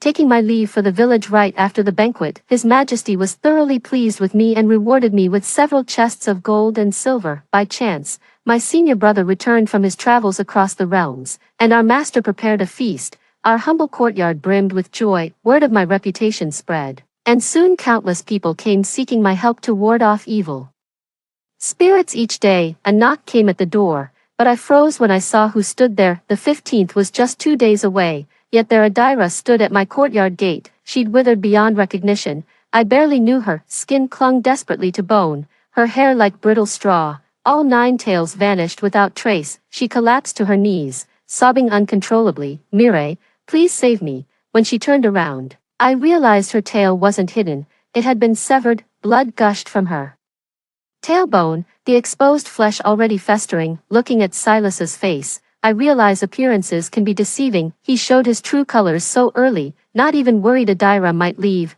"Silas cut off my tail, that shameless bastard. He's trying to kill me. Ever since our pact, I've been in unbearable pain every day. He refuses to treat me and locked me in a secret chamber. There's a demon in that chamber. Mire, save me. It's going to devour me. I can't die like this." For I pushed her away, feigning confusion. "How could that be? He adores you. Why would he ever do such a thing?" "Sister, you must be pulling my leg." "I've got it." A thought struck me. "You must have quarreled with Silas. What's the big deal? Lovers' spats always blow over. Go apologize before he really leaves you. You've probably been lazing about and upset him. Listen," I patted her shoulder, "wash His Highness' clothes and cook him a feast when you're back. He'll dote on you for sure." I babbled incoherently, throwing every insult she'd ever hurled at me right back in her face. Adira kept shaking her head, reduced to nothing but tears. I turned a blind eye, kicked her aside and slammed the door shut. An enraged scream came from behind the door. "Mire, you heartless wretch. How dare you abandon your own sister? After all I've done for you, I'm your elder sister. My face was ice cold with indifference. Now you remember I'm your sister. Too late. We cut ties long ago. Your problems aren't mine. Another roar came from outside the door. The master emerged from the inner room upon hearing the commotion. I quickly grabbed his arm. Master, let me handle this. Don't trouble yourself. The old man shook me off with a snort and flung the door open violently. Adira face planted hard. But as she scrambled up to charge inside, the old man's compass smacked her forehead with a thunderous crack. Get the hell out of here. If you disturb Mireille again, I'll exorcise you for good, the master patted his demon pouch, where countless subdued creatures howled in agony. Adira immediately wet herself in terror and scrambled away on all fours. This scene felt hauntingly familiar. In my past life, my master avenged me in exactly this manner. When the old man learned of my death and rushed to the royal manor, he found it seething with vengeful spirits. Ecstatic Silas still clutched my nine-tailed fox, while Adira had long been drained of essence and flesh, leaving only a hollowed-out husk. Silas gazed passionately at the female specter before him, trembling with excitement. Fiona, I can bring you back now. We'll be reunited any moment. The ghostly woman smiled tenderly before plunging with a thud into Adira's desiccated corpse. Gradually, the corpse began to swell, regenerating flesh and blood. Adira, she murmured as her eyes fluttered open, before the vengeful spirit could strike Silas. The master leapt into the air, producing talismans from his mouth and slapping them onto her in rapid succession. Amid Silas's enraged roar, the ghost's malevolent aura pierced the heavens before the master sealed her into a spirit-trapping pouch. Silas grabbed his sword and lunged at his master with murderous intent. I'll kill you. Give Fiona back to me. Give her back. With a mere flick of his hand, the master sent Silas flying 10 feet away. I was going to make Fiona a cloak. After finally obtaining the pelt of a purebred nine-tailed fox, I was so close to seeing her again. The master snatched my tail with an icy expression. If you're so desperate to see Fiona, then go meet her in the underworld. The blade pierced Silas's chest in an instant, his eyes wide open, forever unseeing. Tears blurred my vision as I sniffled, knowing I'd been fortunate enough. Fate granted me a second chance to see my master again, to rewrite my own destiny. May those who wronged me meet with bitter ends. Under the full moon's glow, I slipped unseen into the royal manor. Though Adira was not my purpose, this royal mansion has become a living hell, its cursed location trapping vengeful spirits that refuse to depart. If left unresolved, these wrathful ghosts will eventually break free and wreak havoc upon the common folk. Having been honored with the title of Grand Master, I cannot stand idly by. The mansion stood in eerie silence. Not even a maid could be found. Devoid of any signs of life, wraiths drifted about with piercing shrieks, yet my vital energy kept them at bay. Following the female specter's presence, I reached the study and opened the hidden chamber. Sister, you've come to save me. 5. Adira cried out excitedly. The chamber was dank and oppressive, yet a hole in the ceiling allowed moonlight to stream in. Where the moonlight fell stood an ice bed, upon which Adira lay motionless. The ice bed gleamed crystal clear, while her body decayed like rotting sludge. I turned my head, but Silas was nowhere to be seen. My heart sank as I looked up and spotted a concealed black net hanging above the chamber, ready to descend. This is a long-lost magical artifact. In an instant, I realized their plan, to transform me into an extreme physique like Adira's. Using that net, I cast my talismans, but escape proved impossible. Bound tight in the dark web's grasp, Adira leapt from the bed, her violet eyes blazing with excitement. I knew that fool would come, my lord. Now the demons will be drawn to her instead of feasting on our flesh. Silas emerged slowly, wearing an inscrutable smile. I stared at that idiot Adira. She still hadn't realized Silas was the mastermind behind everything. Your sister's nothing special. Didn't expect her to be this easy to capture. Silas grinned widely as I noticed the female ghost on his shoulder growing restless, drooling all over the floor at the sight of me. How disgusting. Silas clapped his hands and moved me onto the ice-cold bed. Adira applauded with venomous glee. Mireille, facing your end, any last requests for your dear sister? If I'm feeling generous, I might humor you. Moonlight washed over me as my life force drained away, and the female ghost began greedily devouring my essence. Yet Silas pushed her aside, sitting beside me to stroke my face. If Fiona had a face like this, he mused, I wouldn't say no. He then let out a lewd chuckle. Adira desperately tried to pull him away, only to be slapped aside. Ugly wretch, I've had enough of you. You're not half as useful as your sister. Just a few puffs and you turned into this disgusting mess." Under Adira's disbelieving gaze, Silas rose to his feet and laughed triumphantly. "Go on, Fiona, devour her. Come back to life." The moonlight grew brighter. Just as Fiona was about to lick my hand, I tore free from the black net and hurled the ice bed at Silas. "Like hell I will. You're the one who's gonna die." I leapt into the air, my 9 tails swelling in size as I whipped them fiercely at the pair. Amid their panicked screams, I hoisted the ice slab once more and hurled it at the trembling Silas and Adira. No, the two collapsed to the ground, their blood flooding the corner. Though most of it was Silas's, Adira was already just a breath away from death when the vengeful spirit, sensing her weakness, devoured her last gasp and possessed her body. "Sister, save me." Before she could finish her plea, her life slipped away. As the corpse began to bloat, I didn't hesitate. Drawing my peachwood sword, I drove it straight through her. Bang! Adira's body shattered into pieces as the female specter shrieked, pinned helplessly beneath my sword. Hungry, I released my grip. "There's another meal over there." Under Silas' disbelieving gaze, the wraith frenziedly devoured his flesh, her piercing wails echoing through the chamber. I raised my peachwood sword and impaled both the man and the ghost in one strike. "Since you love each other so dearly,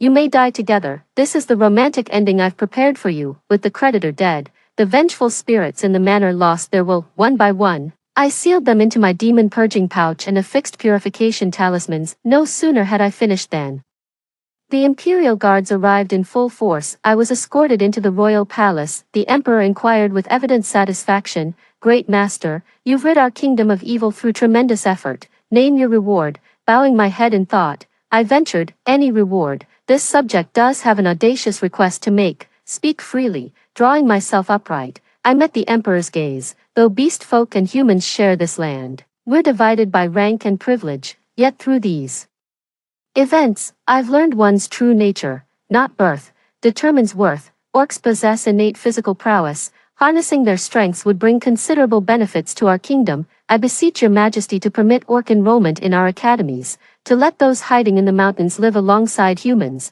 to grant them access to education, civility, and the freedom to live without fear. I dream of the day when orcs and humans coexist in harmony, jointly contributing to our nation's prosperity." I dropped to my knees with a thud, clasping my fists. "Your servant volunteers to become the test case for this judgment. No matter how arduous the journey or how few travel companions remain, let them mock and scorn.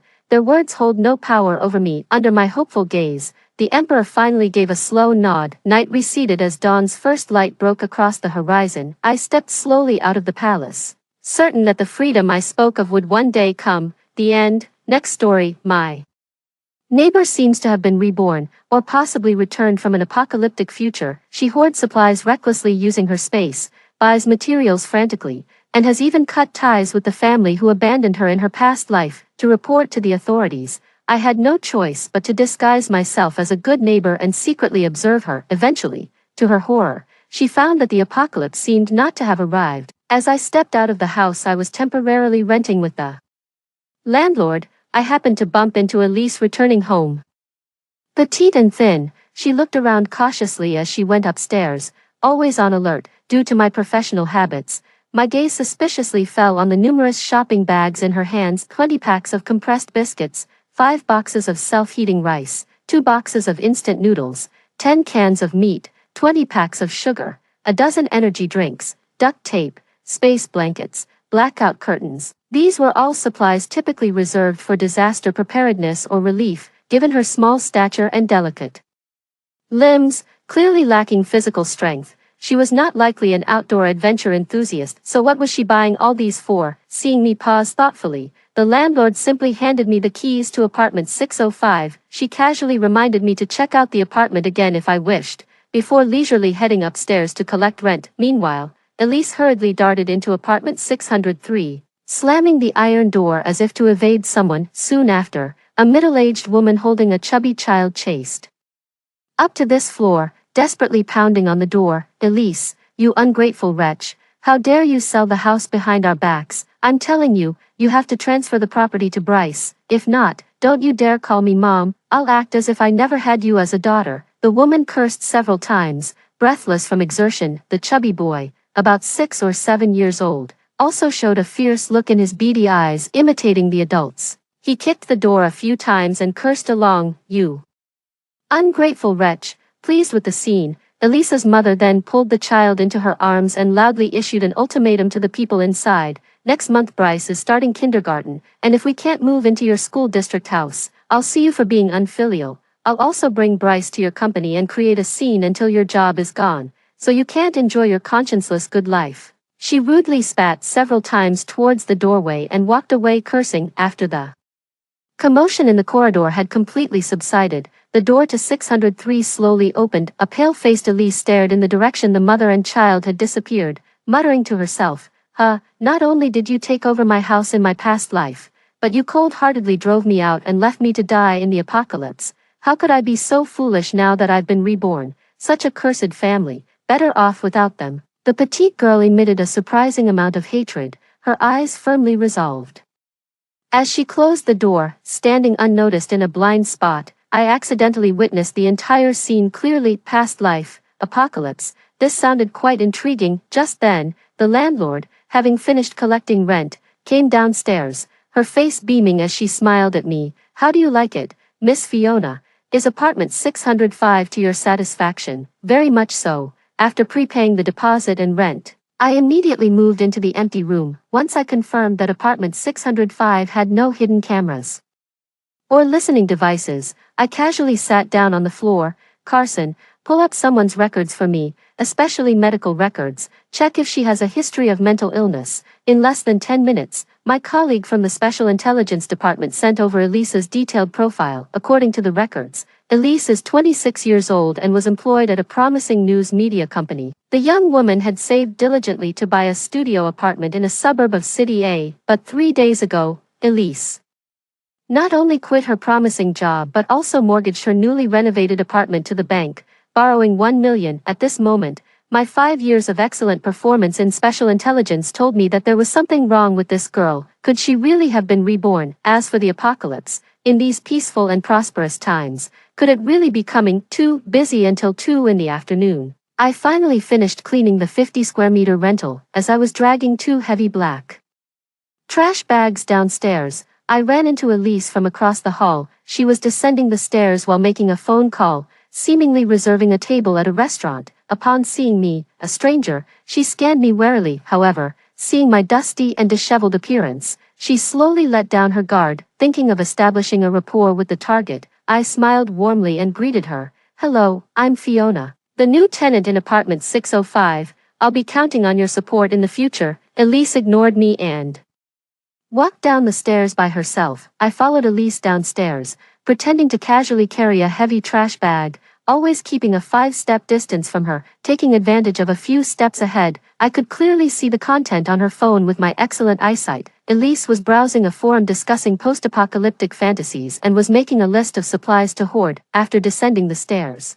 she drove off in an off-road vehicle from the parking lot, familiar with the road conditions and maintaining a steady speed. However, according to her records, Elise had never learned to drive, didn't even have a driver's license, and the car was rented temporarily. I hesitated for a few seconds between reporting her for driving without a license to the transportation authority and continuing to observe her. Eventually, I chose to hail a taxi parked by the roadside. "Mister, please follow that off-road vehicle up ahead." "Why, she's driving pretty fast, and I'm a law-abiding citizen." "You no." The taxi driver, speaking with a local accent, reluctantly drove slowly. I had no choice but to flash my ID in front of him, which scared him into stepping on the gas to catch up with Elise. Stopping in front of a duck blood noodle soup restaurant. Duck blood noodle soup. I was sure that this restaurant only sold duck blood noodle soup and was not involved in any illegal transactions. To figure out Elisa's purpose, I disguised myself and sat in a corner to eat. I watched as Elise devoured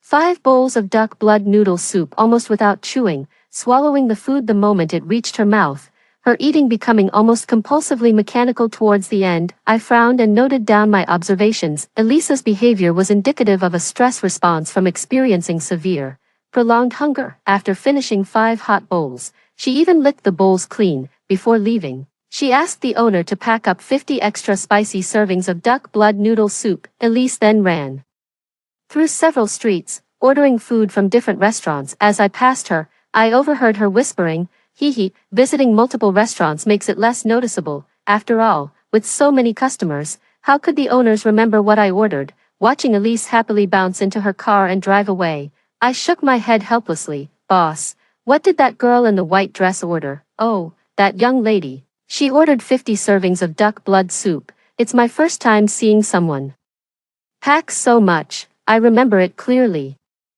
"Oh, she ordered 50 servings of pork intestine noodles." "Oh, she ordered 50 servings of crossing the bridge rice noodles." The restaurant owners had a lasting impression of her. They completely exposed Elisa's cover. Her excuse for ordering was invariably work overtime meals for her company, but according to my investigation, she had already resigned from her company. Who was she packing hundreds of servings of food for in a single day, after making rounds in the city and returning fully loaded? Elise drove back to the residential complex, the off-road vehicle parked at the entrance. Elise walked towards the property management office with a satisfied smile and light steps. Meanwhile, I strolled to the off-road vehicle and discreetly disabled its alarm system. When Elise got out of the car, she was empty-handed, meaning the packed food was still in the vehicle. However, after a thorough inspection, I confirmed that the hidden compartment in the back of the driver's seat was indeed empty. Stepping down from the vehicle, I solemnly used the hidden camera on me to take evidence. At that moment, I realized there was a terrifying secret about Elise. I entered the property management office just as it was Elisa's turn to receive service, pretending to report an issue with the fire safety system on the 6th floor. I sat a few people away from her. Elise paid a substantial amount to rent a 200 square meter unused warehouse in the complex, learning that there were no cameras installed inside. She excitedly paid a month's rent on the spot and obtained the keys. She claimed she wanted to start a business and store goods there, requesting confidentiality from the property management. Hee hee, not only can the warehouse keep things out of sight, and began cooperating, I can't reveal her exact address to avoid the apocalypse, Elise muttered under her breath, thinking herself clever for hoarding supplies when the end times come and living comfortably. I followed her, keeping a distance of about a meter, listening to her murmured thoughts with a complex feeling on my face. Without proper certification or a business license, it was impossible for her, a small office drone, to run a business out of a 200 square meter warehouse. Could it be that she really was hoarding supplies? So, is there really an apocalypse coming? But from the various pieces of information currently held by the state, everything in the world seems normal. No unusual tectonic movements, no extreme weather events, and no fatal biochemical experiments leaking. Back at the apartment, just as I was speculating about the type of apocalypse Elise might have experienced, I suddenly received a call from Cedric, the captain of the special affairs team. "Fiona, how's your vacation going?" he asked in a gentle and benevolent tone, shedding his usual stern solemnity. Before I could organize my thoughts to report today's findings, he rambled on again. "I see you had a serving of duck blood vermicelli soup, a serving of fatty intestine noodles, a serving of noodles, and a serving of tomato and egg sauce noodles today." Binge eating is not a good habit for young people. Today, while I was tracking Elise to gather intelligence, I used the official card for expenses, so the Special Affairs Department had records of it. I glanced at the packed noodles on the table, cleared my throat, and started my report with a serious tone. From the moment I encountered Elise to leaving the property management office, I had packed every detail, including photos and recordings, and sent them over through a secure channel. "Boss, I've discovered unusual intelligence in City A. It seems like a person named Elise has been reborn from an apocalypse. I suspect she also possesses a type of space-time freeze, with over 100 bowls of noodly soup disappearing in the car, and still not clumping together. Her space must have some special storage function." Hearing this, Cedric pondered for a few seconds.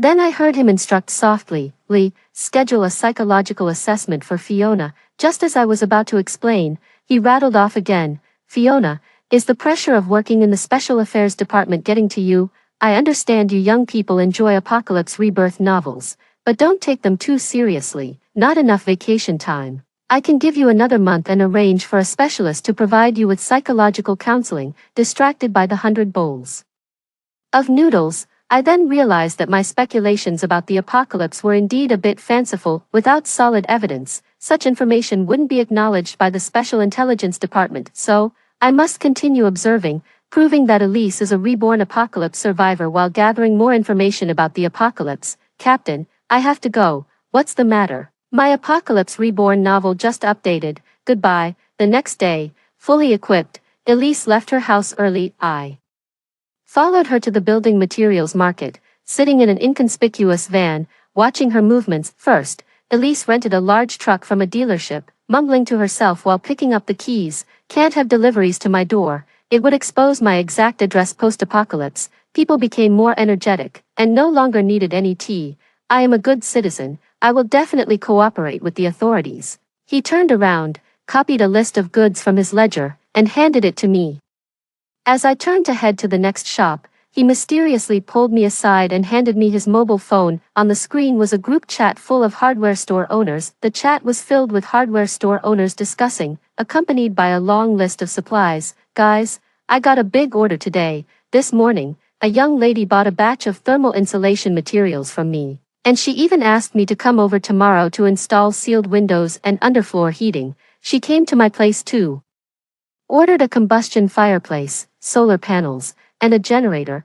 What do you think she's up to? Hey, now that you mention it, I remember a girl who asked me for blackout curtains, soundproofing cotton, door seals, and even inquired if I could install an electric grid and bulletproof glass. Everyone in the group was chiming in, and within moments, they had completely exposed Elisa's secret procurement operations. The complete list was in my hands in less than 10 minutes. Thermal insulation, underfloor heating, heaters. Is she preparing for some sort of severe ice age apocalypse? As I left, the hardware store owner was reluctantly expressive. Comrade, we've noticed this person has been acting suspiciously, buying all sorts of things, and that big truck of hers is really strange. As soon as the goods are loaded, they disappear by the time she reaches the next stop. What normal person does this? If she's a dangerous element, you must catch her. I nodded, shook his hand, and thanked him. Elise drove her truck slowly. By the time I caught up in my van back to the neighborhood,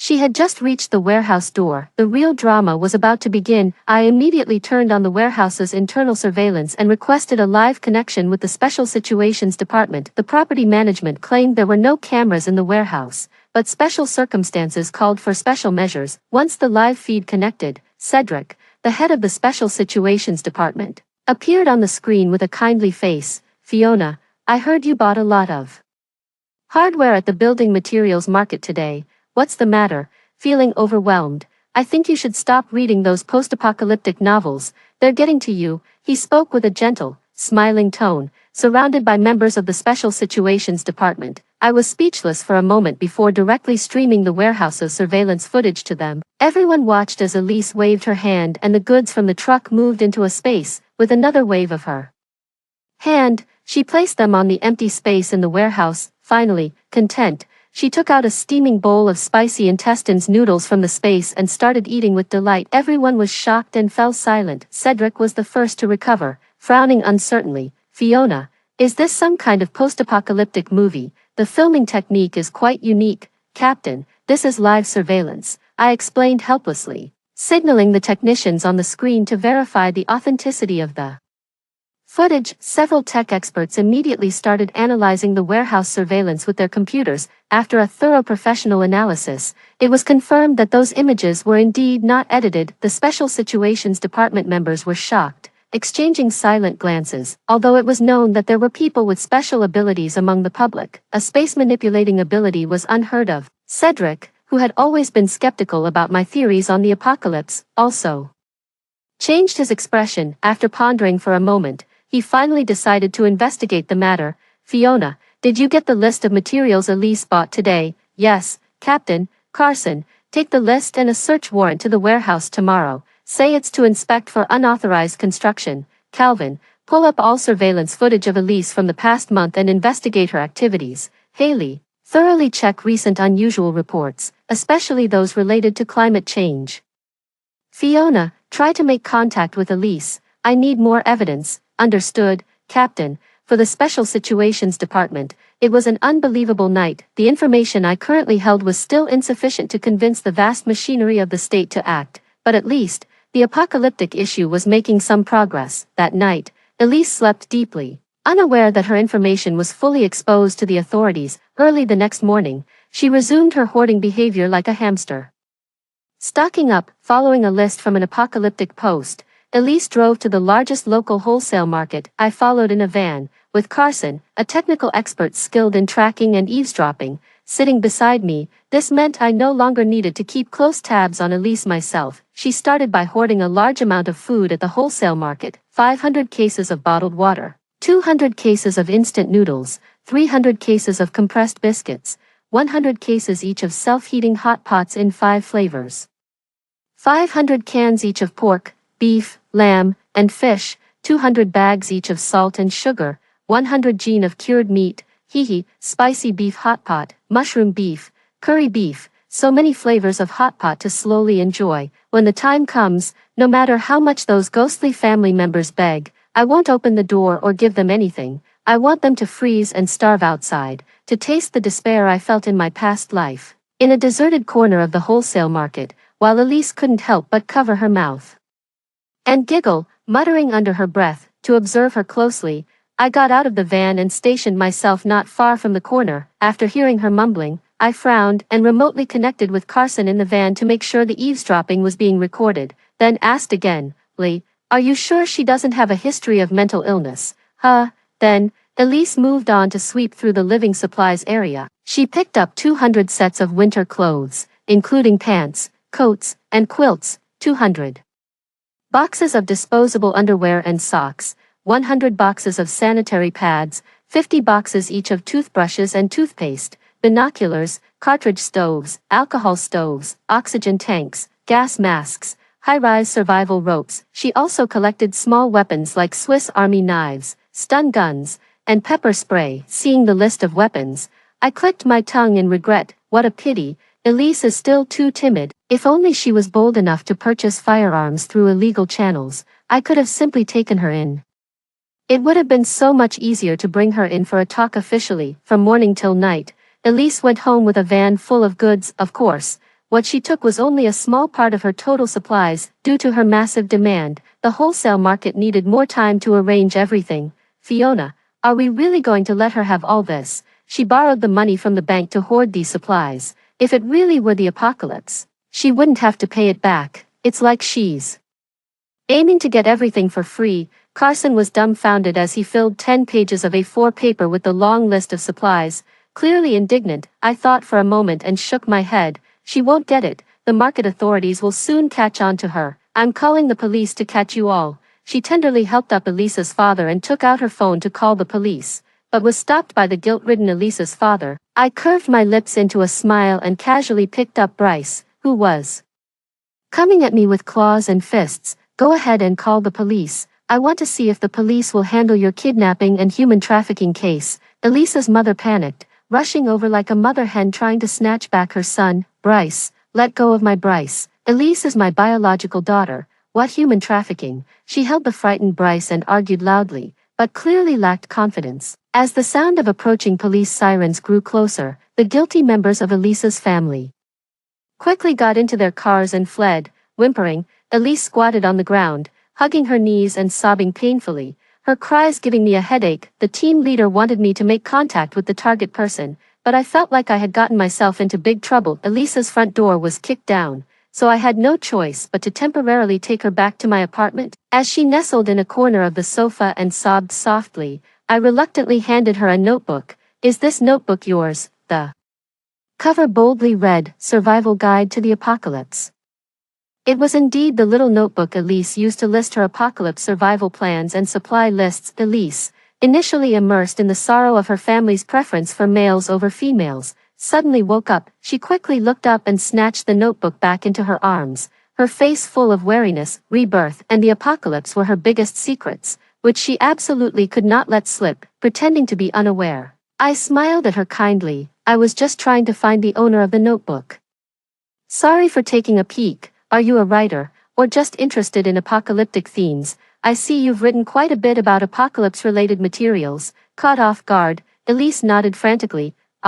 Yes, I love reading about apocalyptic scenarios, so I took some notes. Heh. She laughed nervously, unaware of how stiff her facial expression was. Seeing this, I couldn't help but wonder if this person could really survive in an apocalypse. As the atmosphere grew silent, to lower Elisa's Guard, I continued the conversation. What a coincidence. I'm also interested in apocalyptic themes.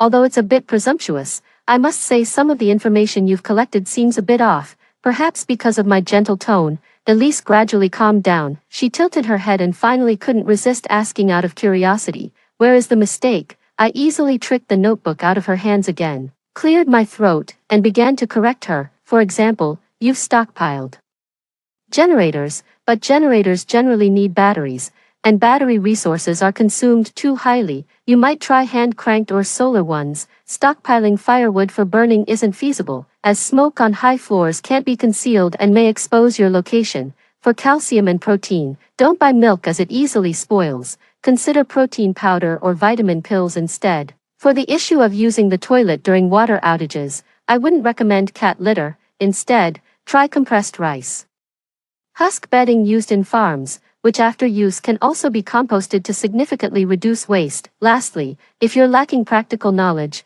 I suggest you buy the 1969 Barefoot Doctor's Manual, the 1984 Military and Civilian Talent Companion, or the 1959 Militia Military Training Manual, which I believe will be useful to you. After a lengthy analysis, Elisa's look at me changed. She became even more wary. Somewhat resignedly, I pulled out my veteran ID from an inner pocket of my clothing and showed it to her. "I've served in the military and have some knowledge in these areas. I later joined a special agency, though of course, there was no need to tell her that." Knowing I was a retired military personnel, Elisa's tense body suddenly relaxed. The panic visibly faded from her round little face. Then, fiddling with the corner of her clothes, she stammered a question to me. "So, if I wanted to buy a gun, what channels are there?" I raised an eyebrow, signaling to Carson, who was hiding in the next room, not to act rashly. Then I patiently explained to her, "The type of apocalypse you're envisioning involves extreme cold, right?" "Yes, yes." Carson next door flicked his ears, and the keyboard clattered as he typed up the report. "Common handguns being circulated in the black market are just scrap metal in extremely cold conditions. The precision of firearm accessories declines.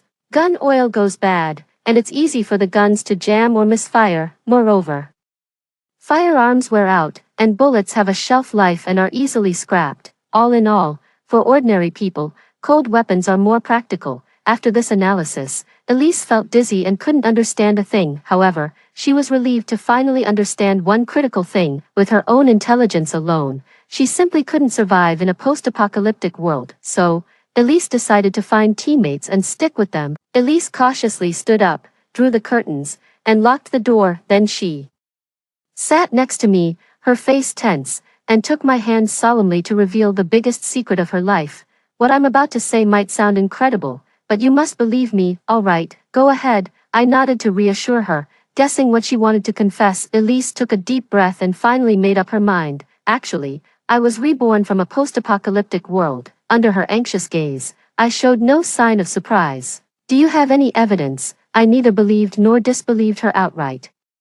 Instead, I continued to ask her for evidence of this post-apocalyptic world. This was crucial as I needed solid evidence to convince the national authorities to take action. Elise, who had prepared herself to be disbelieved and to explain a lot, was taken aback by my question. She collapsed on the sofa, furrowing her brow as she thought hard. I patiently sat beside her, and thoughtful enough, poured her a glass of water as she seemed tired from all the thinking. After about half an hour, Elise perked up. "Next, I will tell you 10 things that you can wait and see happen." "Okay, good." I pulled out a notebook from my pocket and began to write, while Carson in the next room was ready at his keyboard. On August 28, 2024, at 8 p.m., a massive red aurora will break out over H province. On September 1, 2024, a fire will occur in a residential block in a city, resulting in 41 deaths and 123 severe burns. On September 2, 2024, a truck driver on an overpass in G City will suffer a heart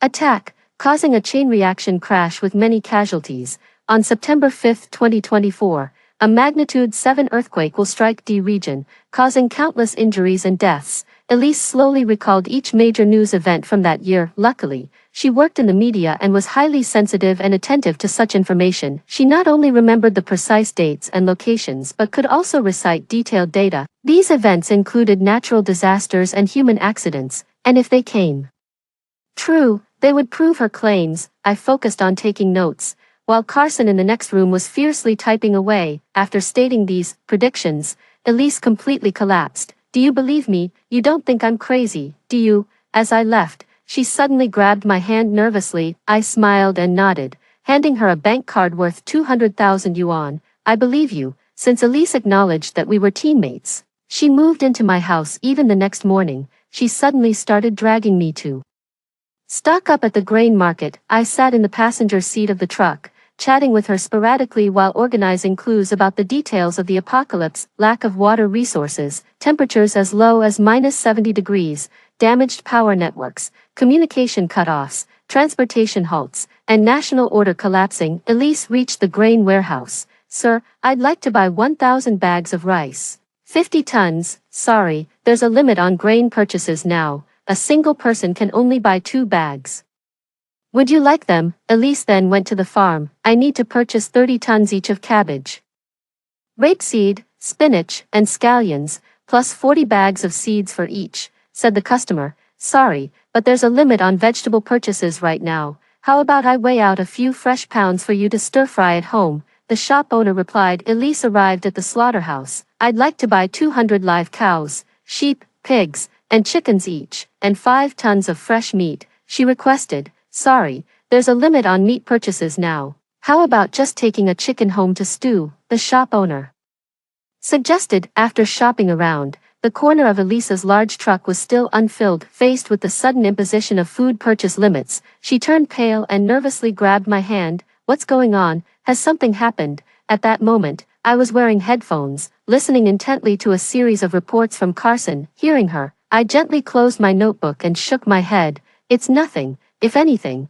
it was a good sign, indicating that the authorities were already aware of the apocalyptic news and were beginning to take action." On the 10th day after Elise moved into my place, I was urgently recalled by the Special Affairs Department. It was the night of August 28, 2024, just 3 days ago. A rare red aurora burst over H City, fulfilling Elisa's first prophecy. The team leader sent me the assembly location in a neighborhood filled with old residential buildings in a city. According to the prophecy, at 6 p.m., lightning would strike one of the buildings and cause a fire that would kill many. I arrived at the scene at 5:30 p.m. The residents of the building had already been evacuated, and the fire department was on standby nearby, but the weather was clear and sunny, with no thunderstorm warnings issued by the meteorological department. Many officials gathered, quietly observing, while the nearby residents were confused. 5:58 p.m., 5:59 p.m., 6:00 p.m., boom, suddenly, thunder roared, and the top of the old residential building caught fire instantly. Cedric methodically issued firefighting commands, instructing the fire department to assess the original fire level and casualty numbers. Standing among the crowd, I watched Elise, who was breathlessly rushing to the scene. Seeing the smoke but the building otherwise intact, she froze, then looked confusedly at the ready officials. The residents who had survived the disaster cheered around her, hugging their families and shedding tears of excitement. In disbelief, she muttered softly, "Can it really be changed? Is it actually possible to change?" I closed my notebook and walked over in my uniform. "Thank you for the information," I said. Elisa's face scrunched up in confusion and then anger. "Are you in league with them?" Seeing me nod in confirmation, she angrily turned and ran away. I didn't have time to chase after her, as the third and fourth prophecies were about to happen soon. On a freeway overpass in G City, traffic inspectors stopped a truck driver with a heart condition 20 minutes before a magnitude 7 earthquake in D area. The government issued an emergency evacuation order. The day the national machinery officially announced its operation, I received orders to bring Elise back to the Special Affairs Department. When I returned to the apartment, I unexpectedly found the door to apartment 605 wide open. As I entered, Elisa's family had shown up again. This time they didn't abduct anyone, but they laid out many documents in front of her. "I've raised you for so many years, calculating at 30,000 per year. You owe the family 660,000, said her father. "Since you don't want to return to the village to get married, then pay us back, or else I'll take you to court," he threatened. "If I don't get the money today, I'll just stay here and not leave. You don't have to pay back the money, just sign this document transferring your apartment to Bryce. Otherwise, we don't consider you our daughter anymore." Elisa's father, along with Bryce and several relatives, crowded into my apartment. creating a mess. Elise, with her hair disheveled and a fresh slap mark on her face,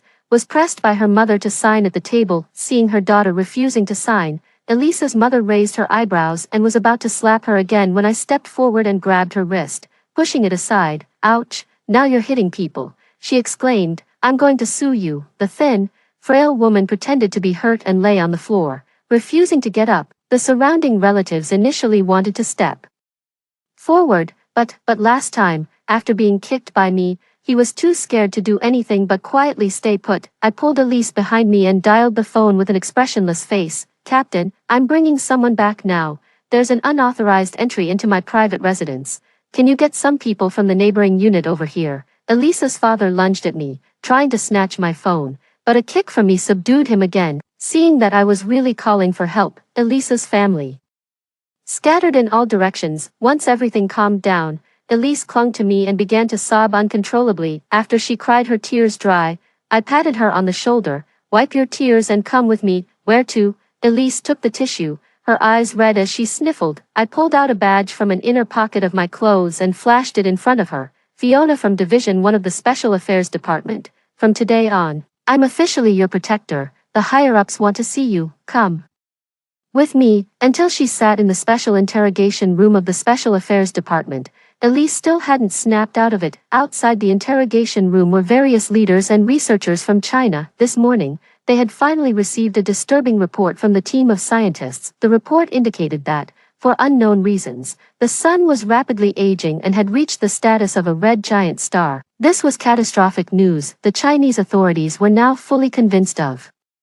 the impending apocalypse, and the priority was to understand the details and find ways to cope. Originally, someone else was supposed to talk to Elise, but she remained silent and unresponsive. "I will only talk to Fiona." So, I sat across from her and candidly recounted everything that had happened since the day I moved into my apartment. After listening, Elise leaned on the table, her head bowed in silence for a long time. Then she looked up and asked me softly, "Did you save me from them just to use me?" I frowned and closed my notebook, shaking my head honestly. "No, gathering intelligence is my duty, but even if you had no intelligence value, I would still save you. If you don't trust me, you can trust them. The state will never harm you." Elisa's eyes reddened again as she took the hot water I handed her and sipped slowly. After a long while, she looked up and smiled at me. "I believe you." She glanced around nervously and then demonstrated the power of space under the surveillance cameras. With a wave of her hand, the space-stored supplies instantly filled the interrogation room.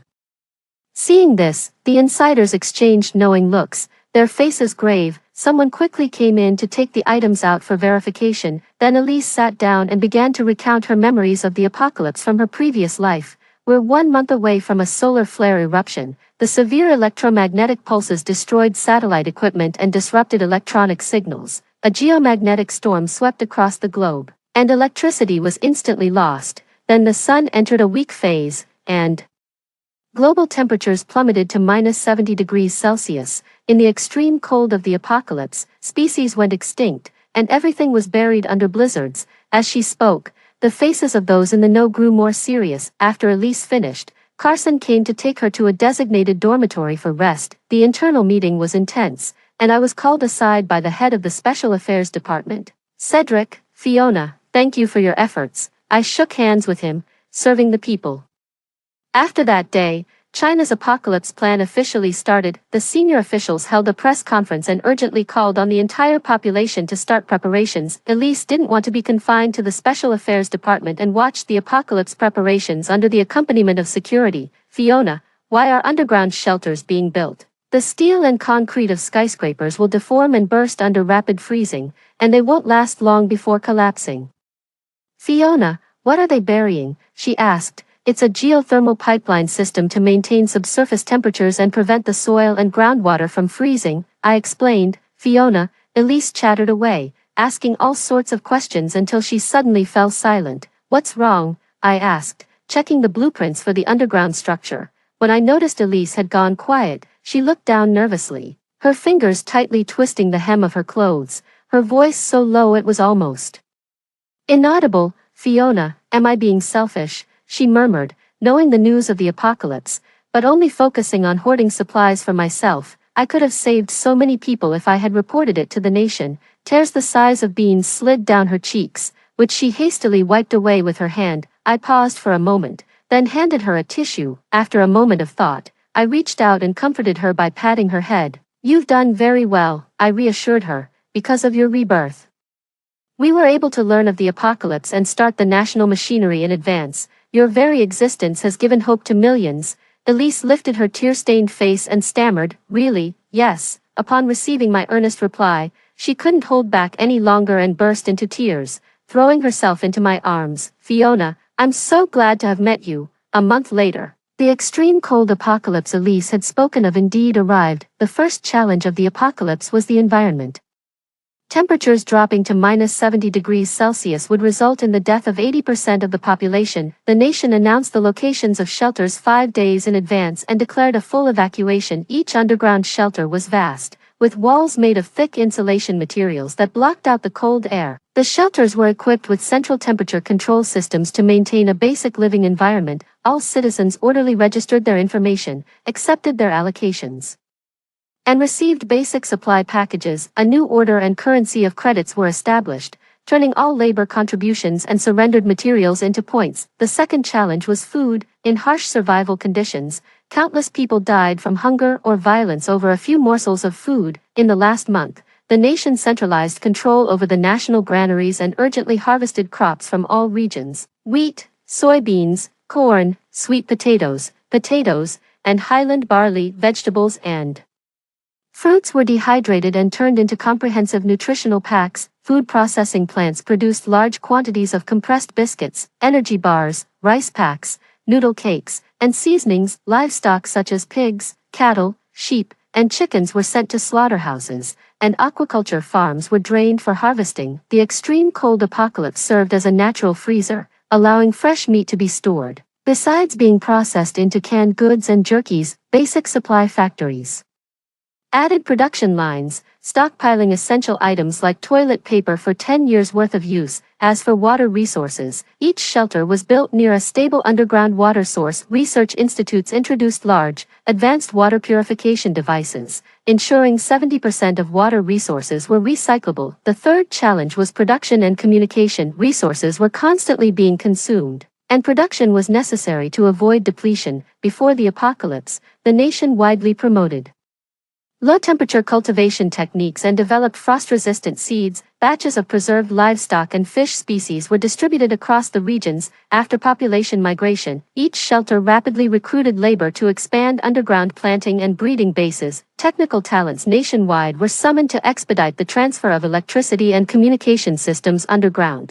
The military maintained absolute control over weapons stationed at shelters, with the national government remaining unbreakable. Industries gradually resumed production, maintaining order during the apocalypse. No one knew when the apocalypse would end, but at least life wasn't too bad. As a special contributor affecting the fate of the whole nation, Elise received a protection order. Elise's family was arranged to another shelter, and it was unlikely they would ever meet again. On a peaceful and calm night, I finished work at the Central Shelter's Special Affairs Department and headed home.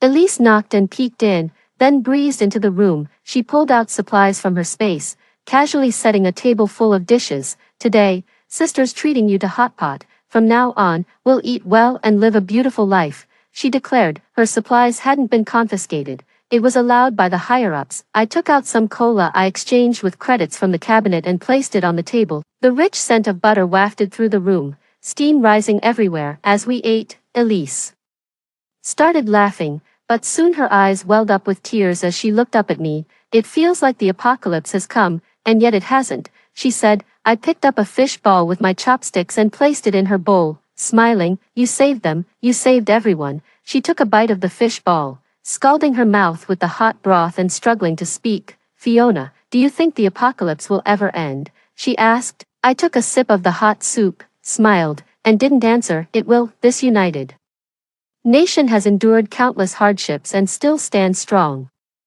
I believe its unyielding spirit will ultimately welcome a new dawn."